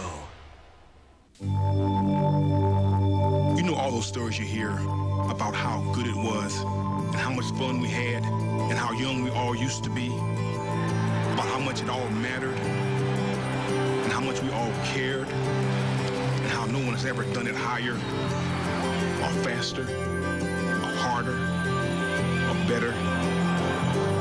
All those stories you hear, they're all true. Welcome back to the Transworld Dome in St. Louis. Ricky Carmichael, number 6. What a phenomenal season this young man is having. I want to let you know that that's a straightaway that full of whoop-de-doos that he just went down. Made it look like they weren't even there. He's making so much time through there. Nick Way getting aggressive. Nick Way starting to make the move there on Corey Keeney. And it's Nick Way jumping out in front. Way's been an interesting story this year. Mitch Payton wanting him to break out of the amateur ranks and not get the pressure right away. Advance him more slowly than some of the other riders in his first pro season. And it really has not been a shining premiere for him. No, but he is, got to remember, he's very young. He's just getting his feet wet out there. I saw him walking through the pits a few races back, and I didn't even realize that he looks like he's about 13. He's really young. He's got a long ways to go, and as long as he doesn't have any major injuries to contend with in the early going here, he'll work his way in, especially with somebody like Carmichael on his team to learn from. He's had to learn the hard way. Not getting form signed and getting into the AMA extra factory supported practice didn't help, and then an injured shoulder. Hasn't made a since well, quite a while since he struggled to a 9th place in the opener. Nick Way. He's coming up to a section here behind Parolio where he's been making time. He's been jumping that whole section there. Oh. Doesn't have to this time. Just goes right across the inside. But he's been jumping that whole plateau over the next jump and that triple. That's where he's made up a lot of his time. And if he keeps doing that, he should be able to catch up to Sellers. 56.4 lap time for Carmichael out in front of Robbie Skaggs, number 45. And that's Sellers right behind Skaggs with Nick Way in 4th and Parolio in 5th. Keeney is in 6th spot. Skaggs starting to fade just a little bit, or I don't know if he's fading or Sellers has just picked it up, but Sellers is inching up on him. Skaggs has shown great potential with a podium 3rd place in Atlanta, but he had 2 races where he failed to qualify. 1 he sat out, and a 19th in the last meeting at New Orleans. So this is a tremendous recovery for number 45, Robbie Skaggs. Well, what happened is he had an injury. Good pass. Brock Sellers into 2nd place. That's the same place Way made his pass. You see Skaggs going back in there thinking, well, if I got enough of a run at him, I'll take him on the inside. But he didn't want to make that too dirty. Still staying in contact with Sellers. Is not going to give it to him, but he had an injury, and then in New Orleans he was sick. So as I went over and asked him, I said, you know, he looked good in Atlanta. What's been the deal since then? And he's had a lot of problems with good excuses, and now that he's healthy, he's starting to see his potential. He's been getting better starts since his hand injury has recovered somewhat. At Daytona, you got a great 3rd place. Only RC and Raynard were faster. As we go back to our leader, Ricky Carmichael. That's the section where we saw those couple of passes. He's jumping that whole section, going wide, jumping this triple. Tucks it tight right here. And he'll tuck it tight again. He's been. He figures, why go out wide and get a run at the whoops when I just got to slow down for him anyway? And then why go wide after that when I don't have a lot of speed at the end of the section? I think that's really smart. Well, it's possible to break all existing 125 seasonal record marks for Ricky Carmichael this year, which include Doug Henry's consecutive win streak in '93 of 7 in a row, and maybe even Denny Stevenson's phenomenal most wins in a 125 season. He had 8 wins back in 1990. Assuming that he will wrap up this title and keep winning and defend it next year, he has an opportunity, I think, to become perhaps the all-time winningest 125 rider. He maybe even beat McGrath's record. 13. I wouldn't put it past him, the way he rides. I mean, he makes this all look like, I think he's having fun out there, but it's got to be a little bit boring. I'm sure he'd like to have a challenge. Yeah. What do you do as a mechanic to inspire Ricky Carmichael right now, who has a 1.5-year lead? Chad Watts, plus 16 seconds. Stay focused. Yep, it's easy to start thinking about your podium speech and talking to Marty and getting a butterfinger from Leanne and all these other things, but he's got to stay out there and pay attention to the racetrack, because when you do start to step your pace back a little bit, the track changes. You start hitting bumps you don't normally hit. You get into lapped riders, and you have to make good decisions all the way to the checkered flag. Well, with this huge lead, let's go check in with Marty to see if he's awake. Well, you were talking about how do you keep him focused. Well, one of the things, remember a couple of weeks ago, we heard talk that Ricky was going to ride a 250 at Dallas. Well, we talked to everybody at the Kawasaki camp, Mitch Payton and Bruce Sternstrom, and today they told me there is no such plan. And I'm sort of wondering, are they trying to take some of that pressure off Carmichael? What do you think, David? It might not be a plan that they want to divulge. But the guy's been riding 250s in practice. Yeah, I think they're jerking our chain, Art. I think that I would like to hear the reason, if he's not riding a 250 there, what it is. I'm not saying they're wrong, but without having a good reason, I think it'd be a great opportunity for him to get in there and show what the future is going to look like. This kid is going to be around for a while. He's the only guy I see with the opportunity to go up and challenge some of the records that McGrath has set. Why not put those two guys together when ABC comes in to cover it? Ricky Carmichael, a 14-second lead. We'll be right back with the 125 main event in a moment.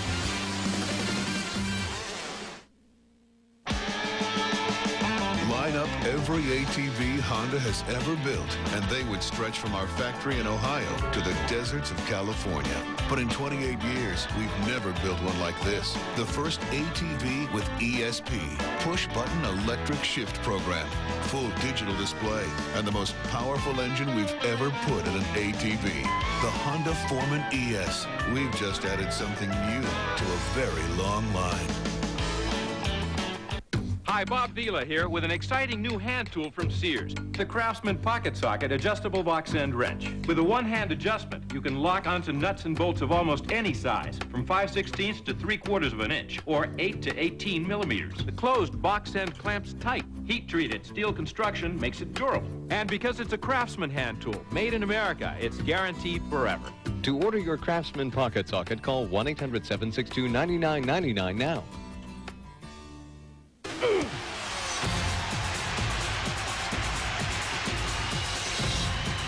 Catch the new season of Major League Soccer when the Colorado Rapids take on the DC United tomorrow at 7:30 on ESPN. Welcome back to St. Louis. Ricky Carmichael is our leader here with the 125 main. Let's go down to trackside. Well, you know, guys, right before the break, we were talking about Ricky Carmichael. And David, you asked the question, what's their reasoning? Well, Bruce Sternstrom said that they hadn't had time to train, which was, I think, counter to what some of the things you had heard. I think Carmichael, he told me if he gets a day or two on a 250 to dial in the suspension that he would like to ride. And I think probably they're trying to keep it quiet and keep him focused. If there's word that he's riding a 250, well, that's going to be a buzz around the pits. And it'll be on the back of his mind a lot when he needs to be thinking about this title. He won the most races last year in this series, but he didn't win the championship. This year he needs to win that championship, focus on the task at hand, and worry about Dallas when it gets here. Sean Perolio is number 41, and he is currently in 5th spot with Keeney behind him. Corey Keeney, number 96, out of Oakdale, Michigan. No, that should be Minnesota. I know it. He was from Minnesota. A Minnesota man. He did very well in his battle at the Metrodome. And his friends and family just went crazy. But can he catch up with Sean Perolio, number 41? Not over yet. He's bearing down on him. He doesn't have a lot of pressure from behind him. That would go back to Deegan. I think we could see a battle be shaping up. with Way starting to close up more and more as I glance up ahead a little bit on Skaggs. Skaggs making some mistakes. Way keeps jumping that triple and gaining time. Carmichael, Sellards, Skaggs, Way, and Perolio, the top 5 with Keeney number 6. It must be pretty frustrating for some of these guys to circulate in the track and see Carmichael going by the other way and to know that he's got like a half a lap on him. That happened to me when I was racing around in my early days, and you see the leaders going by and you just think, man, I'm doing my best. How the heck can they be that fast? We've got a white flag now for Ricky Carmichael. Skaggs has been passed. He had a second all the way till a corner to go in Atlanta, and Danny Smith caught him off guard, came up and passed him right at the end. Way close enough to pull something like that off. Carmichael just continues to have his fun out there. Whoa! Carmichael goes down, but he's got a half-a-mile lead. No trouble restarting. But it brought the fans, it woke them up, didn't it, David? Huh? Woke me up. I was just about ready to do a yawn there. I think that's what he was doing, was yawning, thinking, well, I only got a little ways to go. That's the kind of stuff that can happen when you back it down. It was very obvious in his riding style that he just backed it down, dialed that knob back about 4 notches, and catch you off guard. That's loose soil right there, a little further to the inside of where he was going through there at speed. Okay. It will be his 6th victory in 6 races. Ricky Carmichael, the checkers. He ties the all-time 125 records for wins to start a season with 6. Second place going to Brock Sellards. And Sellards, his best finish after a 3rd at Daytona and 4th at Indy, and Nick Way's best finish as he finishes behind Robbie Skaggs. You see Skaggs is pretty happy with that, with the double fist pump, staying on the podium for the 2nd time this year.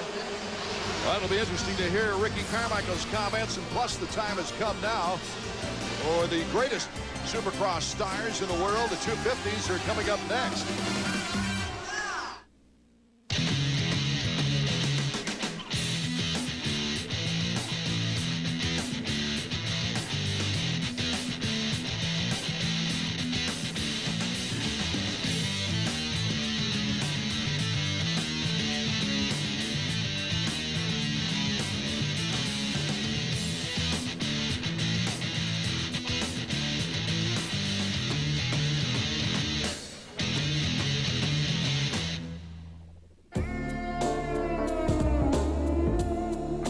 Never really leave this place. You just go home for a while. FLA, USA. Orlando. Every time you visit, everywhere you go, Orlando, something else. Come and say hello. Always something different. Always something fun. The smile's gonna show it. You never outgrow it. Orlando. Although the GSX-R 750 just won back-to-back AMA Supersport championships, and the GSX-R 600 had the most AMA 600 Supersport victories, we weren't satisfied. We made over 20 major improvements to the 600 and gave the 750 electronic fuel injection. Now even its shadow can't keep up. The GSX-R 600 and the GSX-R 750 from Suzuki. Now is the time to train for the career you've always wanted. Just ask Motorcycle Mechanics Institute graduate Al Luddington, now lead mechanic for Honda's championship-winning Smokin' Joe's Superbike team. MMI gave me the knowledge and training to take me to the top of my profession. It's a great place to start, and I recommend it to anybody looking to kick off a career in motorcycle mechanics or the personal watercraft industry. Change your life with one phone call, 1-800-994-3664. That's 1-800-994-3664. Call today. At the Trans World Dome in St. Louis, Missouri. Take a look at this out of the 125 main. We said anything can happen, David Bailey. Well, it's only a lap and a half to go or so, and just wasn't concentrating, going the pace he normally runs, and things came up a little different for him. As we take a look at the top 10, it's Carmichael, Sellards, Skaggs, Way-in, Perolio, the top 5, and check out 6 through 10 as we catch up now with Marty Reed on the winner's podium. Marty. I got to tell you this. You run 14 perfect laps. Guess what they show on the replay? The one time you go down. But you did make it interesting. Yeah, I did. I don't know what happened to Robbie. I kind of overblew the first turn, and they were right on me. Robbie was, at least, and I don't know. I think he went off the track, but man, I put in 14 perfect laps, and that's 6 in a row, 1 point from the championship. But that's the way it goes. I had to play it cool this week and go out and get 1 point next weekend, and I'll be the East Coast champ. Well, what you did to Robbie Reynard is the same thing you've done to everybody. You're forcing them to try things that they really aren't comfortable with. You've taken it to another level. Well, I don't know. I don't know what to say. You know, I'm just so happy for winning 6 in a row. And not only that, I'm so much, you know, I ride so much more in control this year than last year. You know, I'm totally happy with my team, you know, Kawasaki, Pro Circus, Split Fire, 1-800 Collect, Oakley, Axo, and if it wasn't for those guys, I wouldn't be able to do it. All right, I got to ask you this, because a couple of weeks ago we heard you were going to ride a 250 at Dallas. Then I checked with Bruce Sternstrom and Mitch Payton today, and they said that's not in the plans. What's the real story here? Well, I want to ride 250s. That's the bottom line. And just to see where I'm at, you know, I'm going to go out and give it 100% if I race, but I don't know. I'd like to know something this week, but as of everything goes right now, it's up in the air. Okay, Marty, as we take a look at the top 5 Suzuki point standings in the 125 East, Bobby Carmichael, of course, with the perfect score. And really, Brock Sellards was the only one to add to his point total in the top 5 as he came out with that second-place finish, his best of the year. And so the 125 celebration begins as Jeremy McGrath now starting to prepare for the 250 main. The run for the big bucks is coming up next here in St. Louis. These days, friendly service is the name of the game, and at Nichols Appliance, that's exactly what you'll get. Meet Ted and Richard. They're the Nichols management team. Bob trusts them to make sure his customers get exactly what they want. They'll help you get the best price on the best appliances, like Maytag, the best-built product you can buy. Nichols has a full line of Maytag and Jenn-Air appliances, including refrigerators, dishwashers, ranges, and washers and dryers. So stop by Nichols Appliance to find the best appliances at the best prices with friendly service. Ted and Richard will give you service with a smile. A lot of people in Loudon are smiling because they found convenient, affordable dental care. Dr. Edward Keene and Dr. Sean Grady are your neighborhood dentist. They provided quality dental care for over 20 years. They make sure their patients are comfortable and relaxed for their visit, and it's easy to come in with convenient office hours. Dr. Keene and Dr. Grady offer the most up-to-date dentistry in a caring, friendly environment. Call today or stop by their beautiful brand new office in Leesburg. Dr. Edward Keene and Dr. Sean Grady. Quality, convenient, and affordable dental care for your family. Over to Orr trying to pass, but it's intercepted by upstart winger from Saskatchewan, the Rick bringing it down, cutting through the Russian Red Army All-Stars, and the Rick with a slap shot. The puck banging off of Tradiak and bringing Tradiak the puck into the goal. Tradiak wets his pants. He's running off. Yet the Rick, he's crying, he's weeping. Go get your blankie, go get your bottle and your blanket. Art Ekman and David Bailey in St. Louis, and as we get set now for the 250 main, I can't let some comments go by because we just heard Ricky Carmichael, after winning his 6th straight race in the season in the 125, say, I want to ride 250s when I get that opportunity in Dallas, Texas Stadium. Team management of Kawasaki saying, hey, we don't have any plans for him to run a 250. I mean, but how can you hold a guy like this back? You can't. 6 wins in a row. He's the hottest guy since Bob Hanna and McGrath coming in his rookie season, 250s and winning that championship. He's the story right now, and you can't hold him back.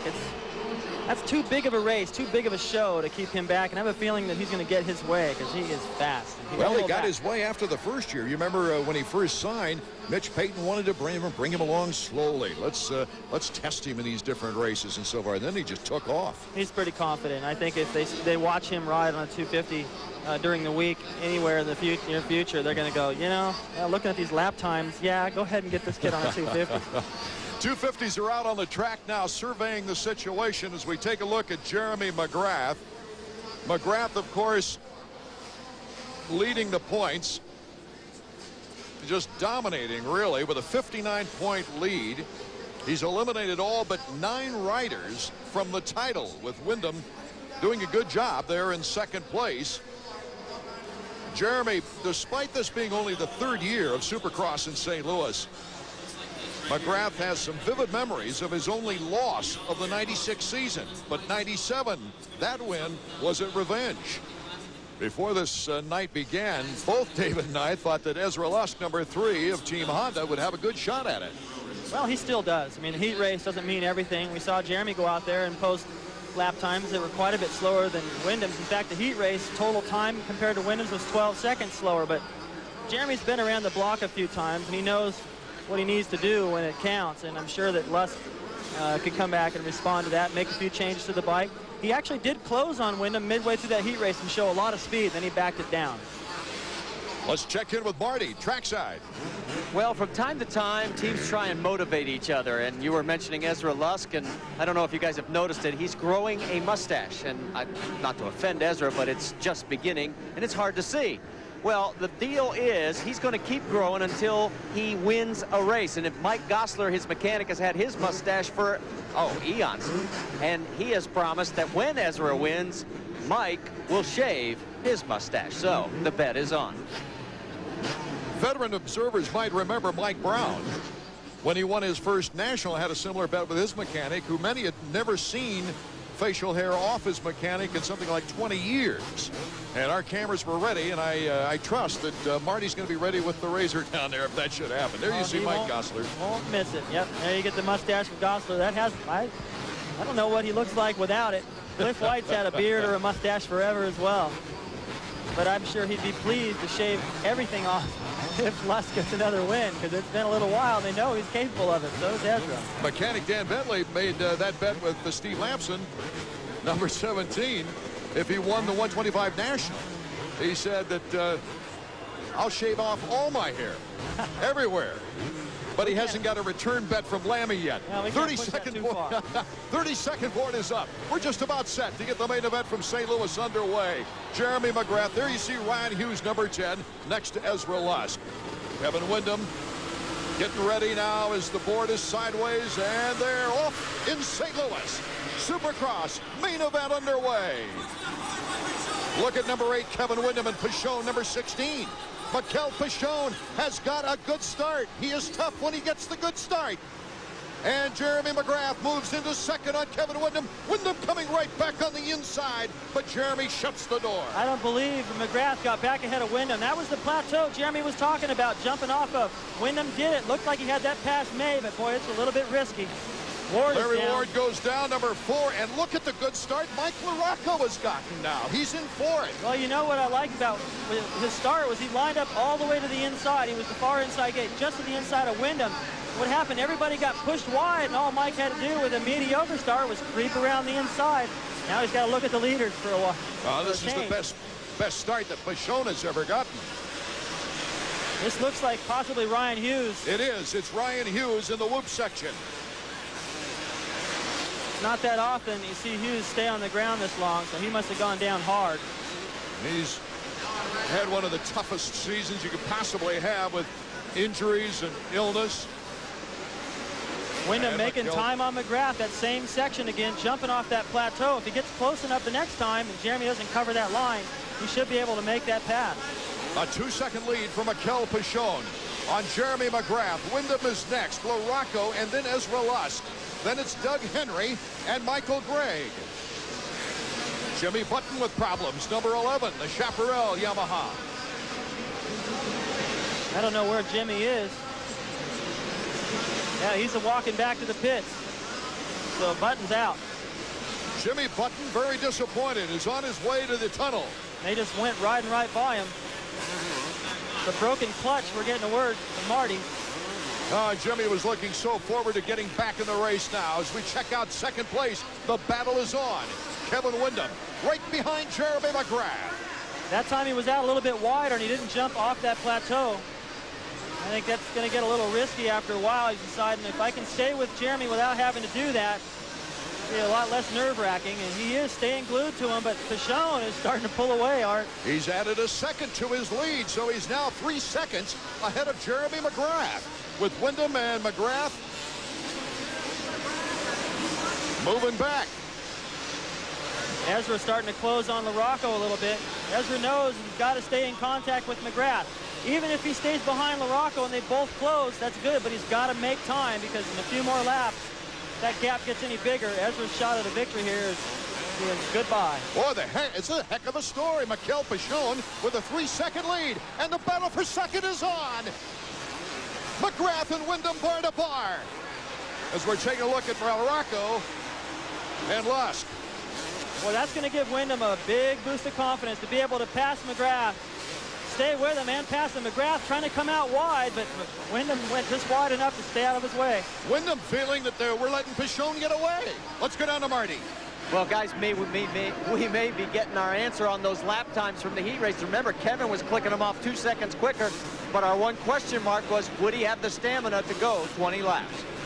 That is a good question. When you've got a cold like that, you can get tired, but I think with all that's going on around him, closing on the leader, having a shot at winning his second race of the season, having McGrath right there behind him, he doesn't have time to think about being tired. That's been one of the questions all season long, if not career-wise, on a 250 for Pichon.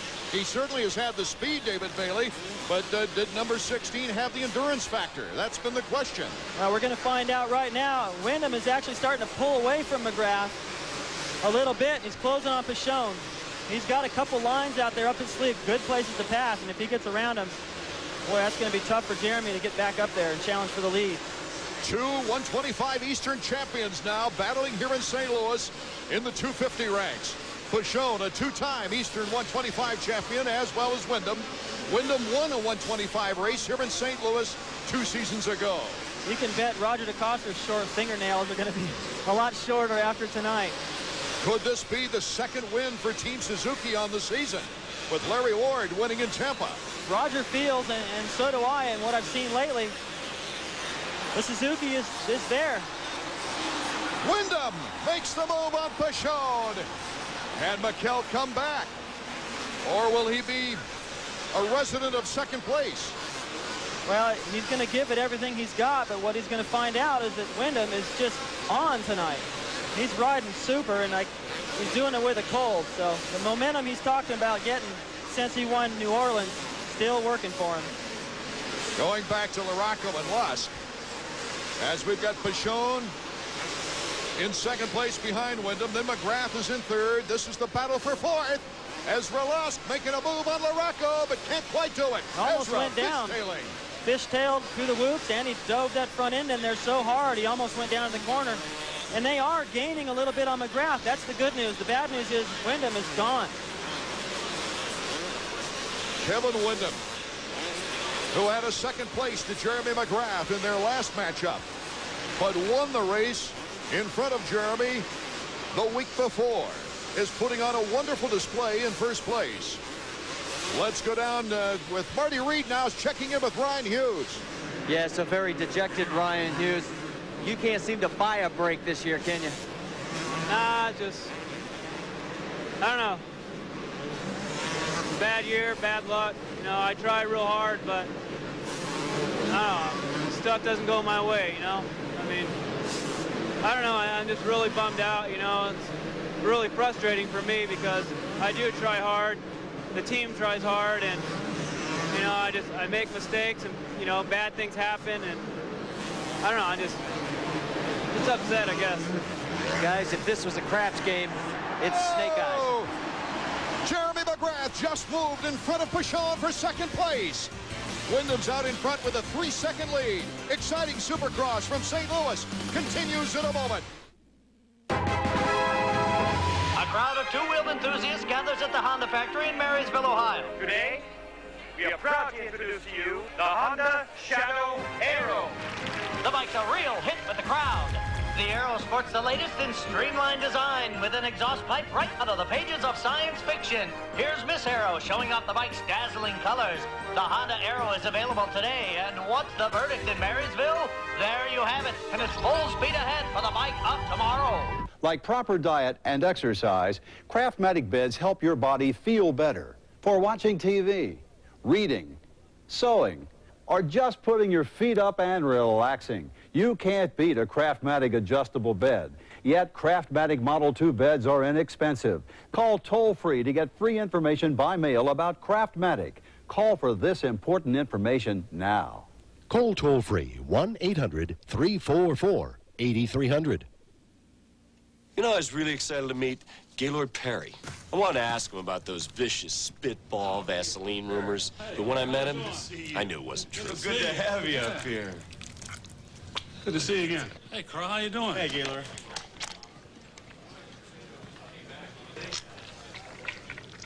Oh, Gaylord. Meeting my hero was everything I thought it would be. Oh, man, I never use that stuff, Gary. I don't even know what you're talking about. Oh, man, I don't see anything. Welcome back to St. Louis. And what a battle it's been here in the 250 main event. A four-way battle for second place is right on the hinges now. I remember the battle when LaRocco and Emmett got in there and challenged Jeremy and stole that win from him in that near-perfect season. LaRocco was a big part of the reason Jeremy lost. He rides good on this soil. He rides good in this stadium, and he's doing it again tonight, holding Lusk off this whole time. Wyndham out in front with a 4-second lead. Jeremy McGrath, you see him, number 2. And then it is LaRocco in third, and Pichon just got T-boned by Lusk. He tucked that front end in there, getting around Brown. Didn't really have much of a chance to save it, but just to make sure he hit the turf. Lusk had nowhere to go, but right into the back of him, just pushed him to the ground. Lusk is just flying. Let's take another look and watch Lusk. He just couldn't get out of the way, you're right. But he comes right in on him and T-bones him. Boom. Yeah, Pichon tried to tuck it in there tight. He was going down regardless, but it slowed down Lusk a little bit. 53-1 lap time, David, for Wyndham. Wyndham is starting to stretch it out a little bit on Jeremy. Jeremy is going to find himself in a battle with LaRocco, and it's been a while since that happened, but LaRocco is riding excellent. Jeremy 6 seconds in back of number 8, Kevin Wyndham. One more rider on the move here tonight that rode super in his heat race is Damon Huffman. Glancing back behind Lusk. The next guy in line is Huffman, and he is coming strong. Kevin Wyndham has been getting great starts lately. He's been a model of consistency even before that. Still the only rider, except for McGrath, to finish every race in single digits this year. He's had 5 podiums in his last 7 races. Mike LaRocco starting to pick up some space on number 2, Jeremy McGrath, as they come over the finish line jump. What we're seeing here at the halfway point is McGrath starting to ride smart and protect his title, realizing that maybe I don't have the speed tonight. After all, the heat race was quite a bit slower, and why take those chances? But now it's allowing LaRocco to get in there and push him back another spot. So Wyndham is starting to pick up some points here and there. With Damon Huffman, just after he got started going well, is off the track and now getting back on the bike. Well, this is by the more problems for Kawasaki without Emick here. Rhino and Huffman carrying the flag. Rhino out, and then Huffman off the track. That's a section where he was trying to triple, but it was so tough to make the corner. That enters where the first corner is, and I already talked about how small that is, and he had no room but to go off on the cement. So he ends up in back of Mikel Pichon, who went down earlier. Meanwhile, McGrath and LaRocco to the inside. Oh, they almost touched as they went into the timing section before this triple coming up on the far side. Mike LaRocco, number 5 on the factory Yamaha, looking to make a move to get back into the top 5 before the season ends. These guys are drifting out just a little bit over 5 seconds now off of Wyndham's pace. And Lusk still isn't out of it. He's still behind this battle. It's Wyndham, McGrath, LaRocco, Lusk, Craig, and Henry. Lusk brags about his training. You see him entering that corner just before this loop section. As these guys get into lappers and ride perhaps a little defensive with each other, that's going to allow Lusk to sneak up in there. Jeremy making the comment in the heat race was that, you know, he's got the big points lead. Why risk it? I agree with him. He shouldn't. He's doing the smart thing here. I mean, you can't win them all. In a season when it looked like he was going to, he couldn't. And this year, there's so much talent. The best thing he can do is be on the podium every week, be the most consistent, and just protect that points lead. He wants to win another title. That'd be 5, and I don't see anybody coming along to do that in a long time. So Wyndham with a 5.6-second lead on the second-place rider, Jeremy McGrath. Well, let's check in with Marty. Yes, and with 8 laps to go, Ali Seymour knows his man better than anybody. We're questioning whether or not he's got enough stamina to hold everybody off. I think he does. He's got 8 laps left, and he's got a pretty comfortable lead right now. All he's got to do is stay smooth and ride his own race. Guys, I can tell you right now, he's adding 0.2 of a second to that lead every lap. Well, we can see it from up here, Marty, and what happens is, let's just say that Wyndham had gotten the hole shot, and he's looking over his shoulder going, where are they, where are they? Then you're feeling tired. Your head's not screwed on where it needs to be screwed on. You're not focusing ahead. But he came from behind, got the lead, and that gives you such a boost, such a mental boost, that he's not even worried about what's going on behind him. He's having a blast out there. And sometimes when you have a slight ailment, and I'm not saying that's a slight ailment when you're going 20 laps, but, you know, with a bad cold, but sometimes, like in basketball, the player reaches back for that one game.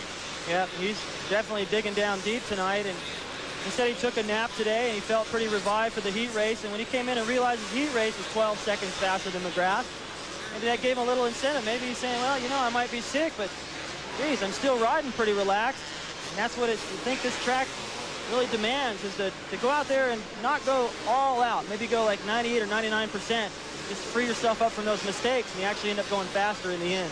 Coming up with the finish line jump, he's got about a 10-second lead on second place as we look back to second. And we've got a battle going on. It's McGrath, LaRocco, and Ezra Lusk. Two very fast Hondas behind McGrath on the Chaparral Yamaha. McGrath getting a great jump down that straightaway, making up a lot of time. Seems like whenever they get close to him, he pulls something out of his sleeve and opens that gap back up and can relax a little. He's also brilliant at figuring out the right place and the right line to take, negotiating the lappers. Here's the battle between Lusk and LaRocco. LaRocco getting a little sideways out of that corner.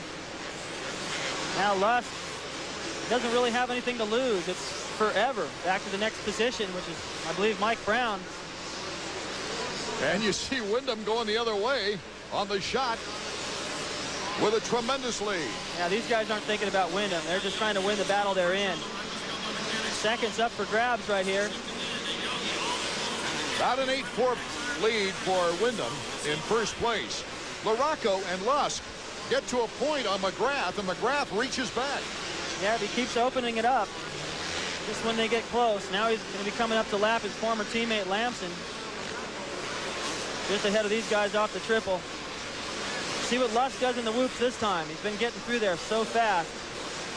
Everybody passing Steve Lamson in the whoops now as LaRocco approaches number 17 Lamson with Lusk right behind him. Well, they may not be getting a great battle here in St. Louis for the lead, but it is a good one for second. Lusk taking a look up the inside, but LaRocco's got enough momentum. The next lap, if that happens again, Lusk will drift right out of that berm and not give LaRocco that lane to get by again. LaRocco right now, with 4 laps to go, is in the best position he's been in a finish, and a little mistake there by Jeremy McGrath, but LaRocco just couldn't take advantage of it in the corner. Here comes Ezra Lusk, moving LaRocco back to 4th. LaRocco with 3 fourth-place finishes already on the season. Wants it back, but then he makes a mistake, and Ezra Lusk has a clear field. And this changes things a little bit, because Lusk perhaps was being held up just a little bit, unable to find a way around LaRocco, or by no means is riding a bad race, but now he's on the back tire of McGrath, and he is going to challenge. Whoa, hold on. Ezra wants second place in front of Jeremy. This will be like a win for him, just to get ahead of Jeremy and prove that he can come from behind and pass him. Well, he might not have to shave off the mustache, but Ezra is gunning behind Jeremy McGrath, and this is going to be a great race within a race. And although these guys are in a great battle, they're 9 seconds away from the leader, Wyndham, who just continues to ride perfect laps. It would take a major disaster for Wyndham to lose this race. Look at the different timing through here. Totally different idea. Lusk to the outside. Gets a little front-end wash. Has to stick his foot out to save it. Here and there, Lusk is on the edge, but that's what it takes to come from behind and challenge the best rider in the world. Ezra Lusk on the podium last week, made 3 of the last 4 podiums. He's on the way to making another podium, but he would surely like to pick it up a notch. It's been some time since Ezra has seen that win column, since back-to-back victories in January. This is a real mental battle right here. It has nothing to do with riding. Both these guys can ride excellent. There's only 2 laps to go. Randy telling Jeremy, just focus. Don't think about that guy. Don't ride his race. Ride your own and pull away from him. Well, I'm sure they're telling Les the same thing. Hey, focus. You can get this guy. You've beat him before. It's all head games right now. Whoever wins this battle will take that confidence into the next couple of rounds. Our leader continues to be Kevin Windham in a phenomenal run in his first year of 125 full action. Ezra Lusk is battling behind Jeremy McGrath in third. And here we go to our leader. You know, Yamaha, this would be their first win here in St. Louis in the 3 races. Adding to their super year, and this is the final lap, the white flag lap for Kevin Windham. Kevin gets to go by and see that huge smile on Allie. You know he's happy. This could be the 8th win in a phenomenal year for Yamahas. You know, talking to Jeremy after last week, he said, I couldn't give Kevin that win last week. I had to reach back and ride as hard as I could go because I know what it's like when you get those 2 wins, you get that ball rolling, and he's going to get it rolling here tonight. Kevin Windham in New Orleans in first place, Jeremy McGrath in second. Last week at the Metrodome, it was reversed. McGrath in first, Windham in second, and I just kidded. Windham saying, hey, it's your turn, is it not? It's a good ride by both these guys. McGrath for holding off Lusk, and Lusk for coming from behind and putting the pressure on like he has. It's not over yet, but it looks like Jeremy has won this battle. Here comes Kevin Windham. Oh. Kevin Windham. Oh, they both go down. Lusk stays up.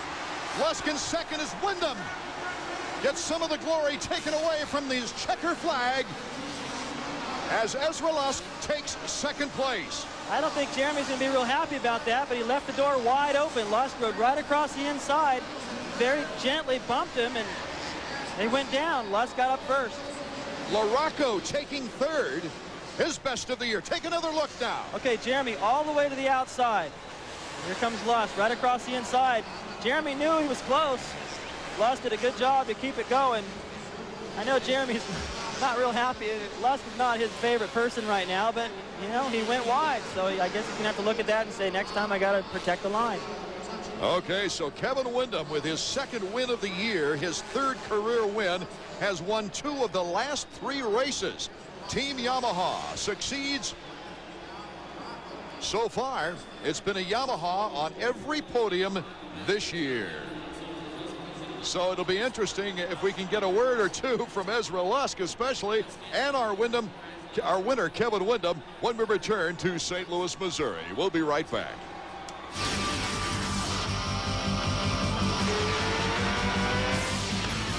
AMA Supercross is brought to you by Dunlop, simply the best for your bike.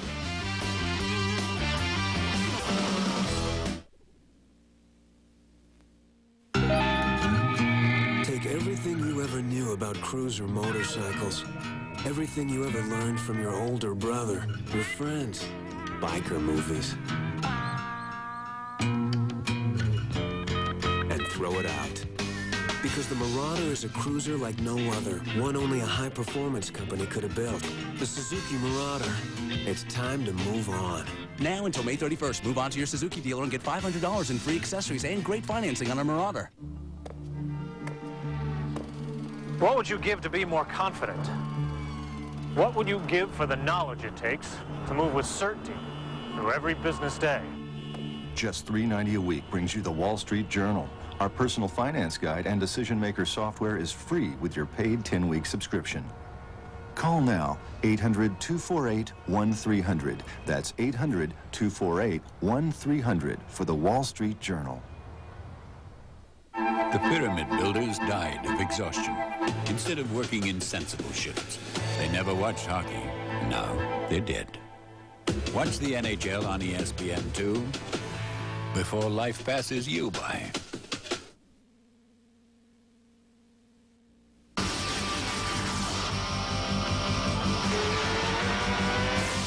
AMA Supercross has been brought to you by Honda Motorcycles, celebrating 50 years with great deals during Honda Dream Days.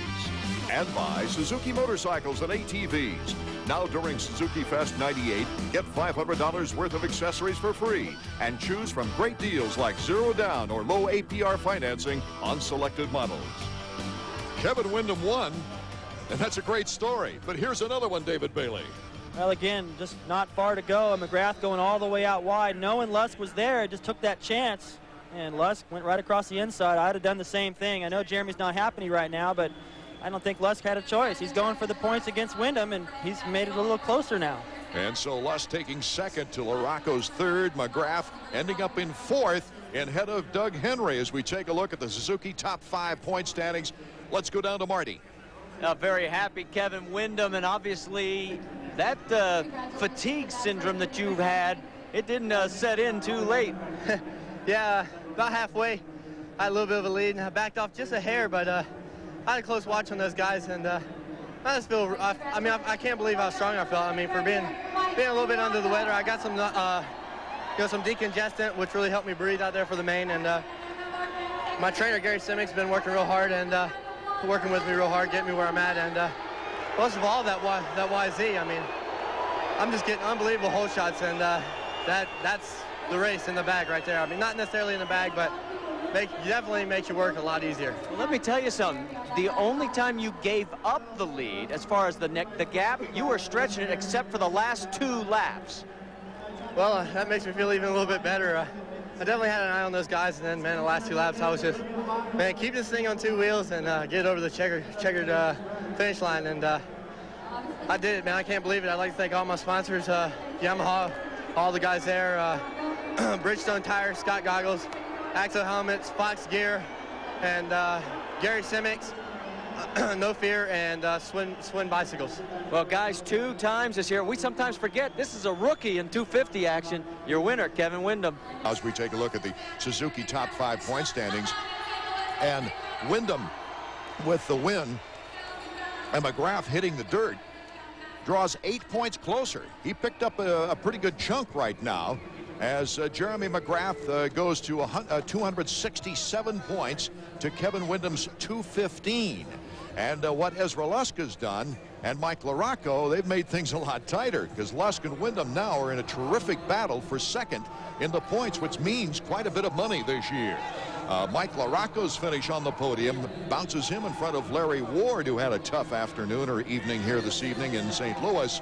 So Mike LaRocco would move into 4th place in the point standings. Congratulations. Welcome back to the podium. First time you and I have been able to talk this year. No doubt. It's been a long time. Not exactly the kind of race I'd like to be up here on. I actually felt like I've been riding better the last few weeks before this. But, you know, I got up front, got to a good start, rode stiff. It's been such a long time. I got to get used to that again. So, you know, things didn't go the way I wanted to, but I know I can go from here. I have to ask you, because there's been some rumors that this is going to be your last year. Is that true? No, I mean, the way I've been riding lately, I feel like I got my speed back, and until I don't feel that way, I'm going to stay racing and give 100%. All right, let's bring Ezra Lusk in here. Yogi, come on in here, because I have a feeling that this is going to be an interesting conversation. I heard the fans booing. Now, they've already talked about the crash. Take us through your impression of what happened. Well, if you guys were watching me and Mike, we were doing the same thing to each other in corners. And, you know, what can I say? It was the last lap, you know, 2 turns to go. I came in a little bit too hot and ended up in Jeremy's rut. I mean, he should have been watching. He knew I was right behind him. But, you know, it's just an aggressive race, and I had to do it to get second. And I'm tired of finishing 3rd and 4th, and I'm back 100% now. And I'm going to do what it takes to get back up top, you know. I don't care. I just want to win. He wasn't too pleased. He gave you a couple gestures. Is this going to start building a heated rivalry here? I hope not, because I have all the respect in the world for Jeremy. You know, I know he don't believe me, but I believe if I'm not the champion, then he deserves it, you know, the most. And but I'm kind of disappointed. You know, it sucks, but it happened. And if I had to do it again, I would do it again. You know, that's racing. Well, guys, we'll get our answer next week. David Bailey, you know, it's an emotional game. There's no question about it. But in your day, you saw that all the time, no matter if they're battling for 16th or 4th. You just expected it, you know. I mean, I sure as heck didn't go wide when I had Johnson or Ward or especially Bob Hanna behind me. And Jeremy knows And he learned that lesson in Phoenix when he left the door a little bit open. I don't even think he really left it open, but Lusk came in there, and Jeremy said, okay, now that I know where he's coming from, I'll protect it. And he had an opportunity to protect it there, and he didn't. And I think he's got to be looking at what he did there and thinking, well, next time it'll definitely be different. Art Ekman along with David Bailey and Marty Reed. Hope you can be with us from Pontiac in our next telecast. AMA Supercross, a presentation of ESPN, the worldwide leader in sports.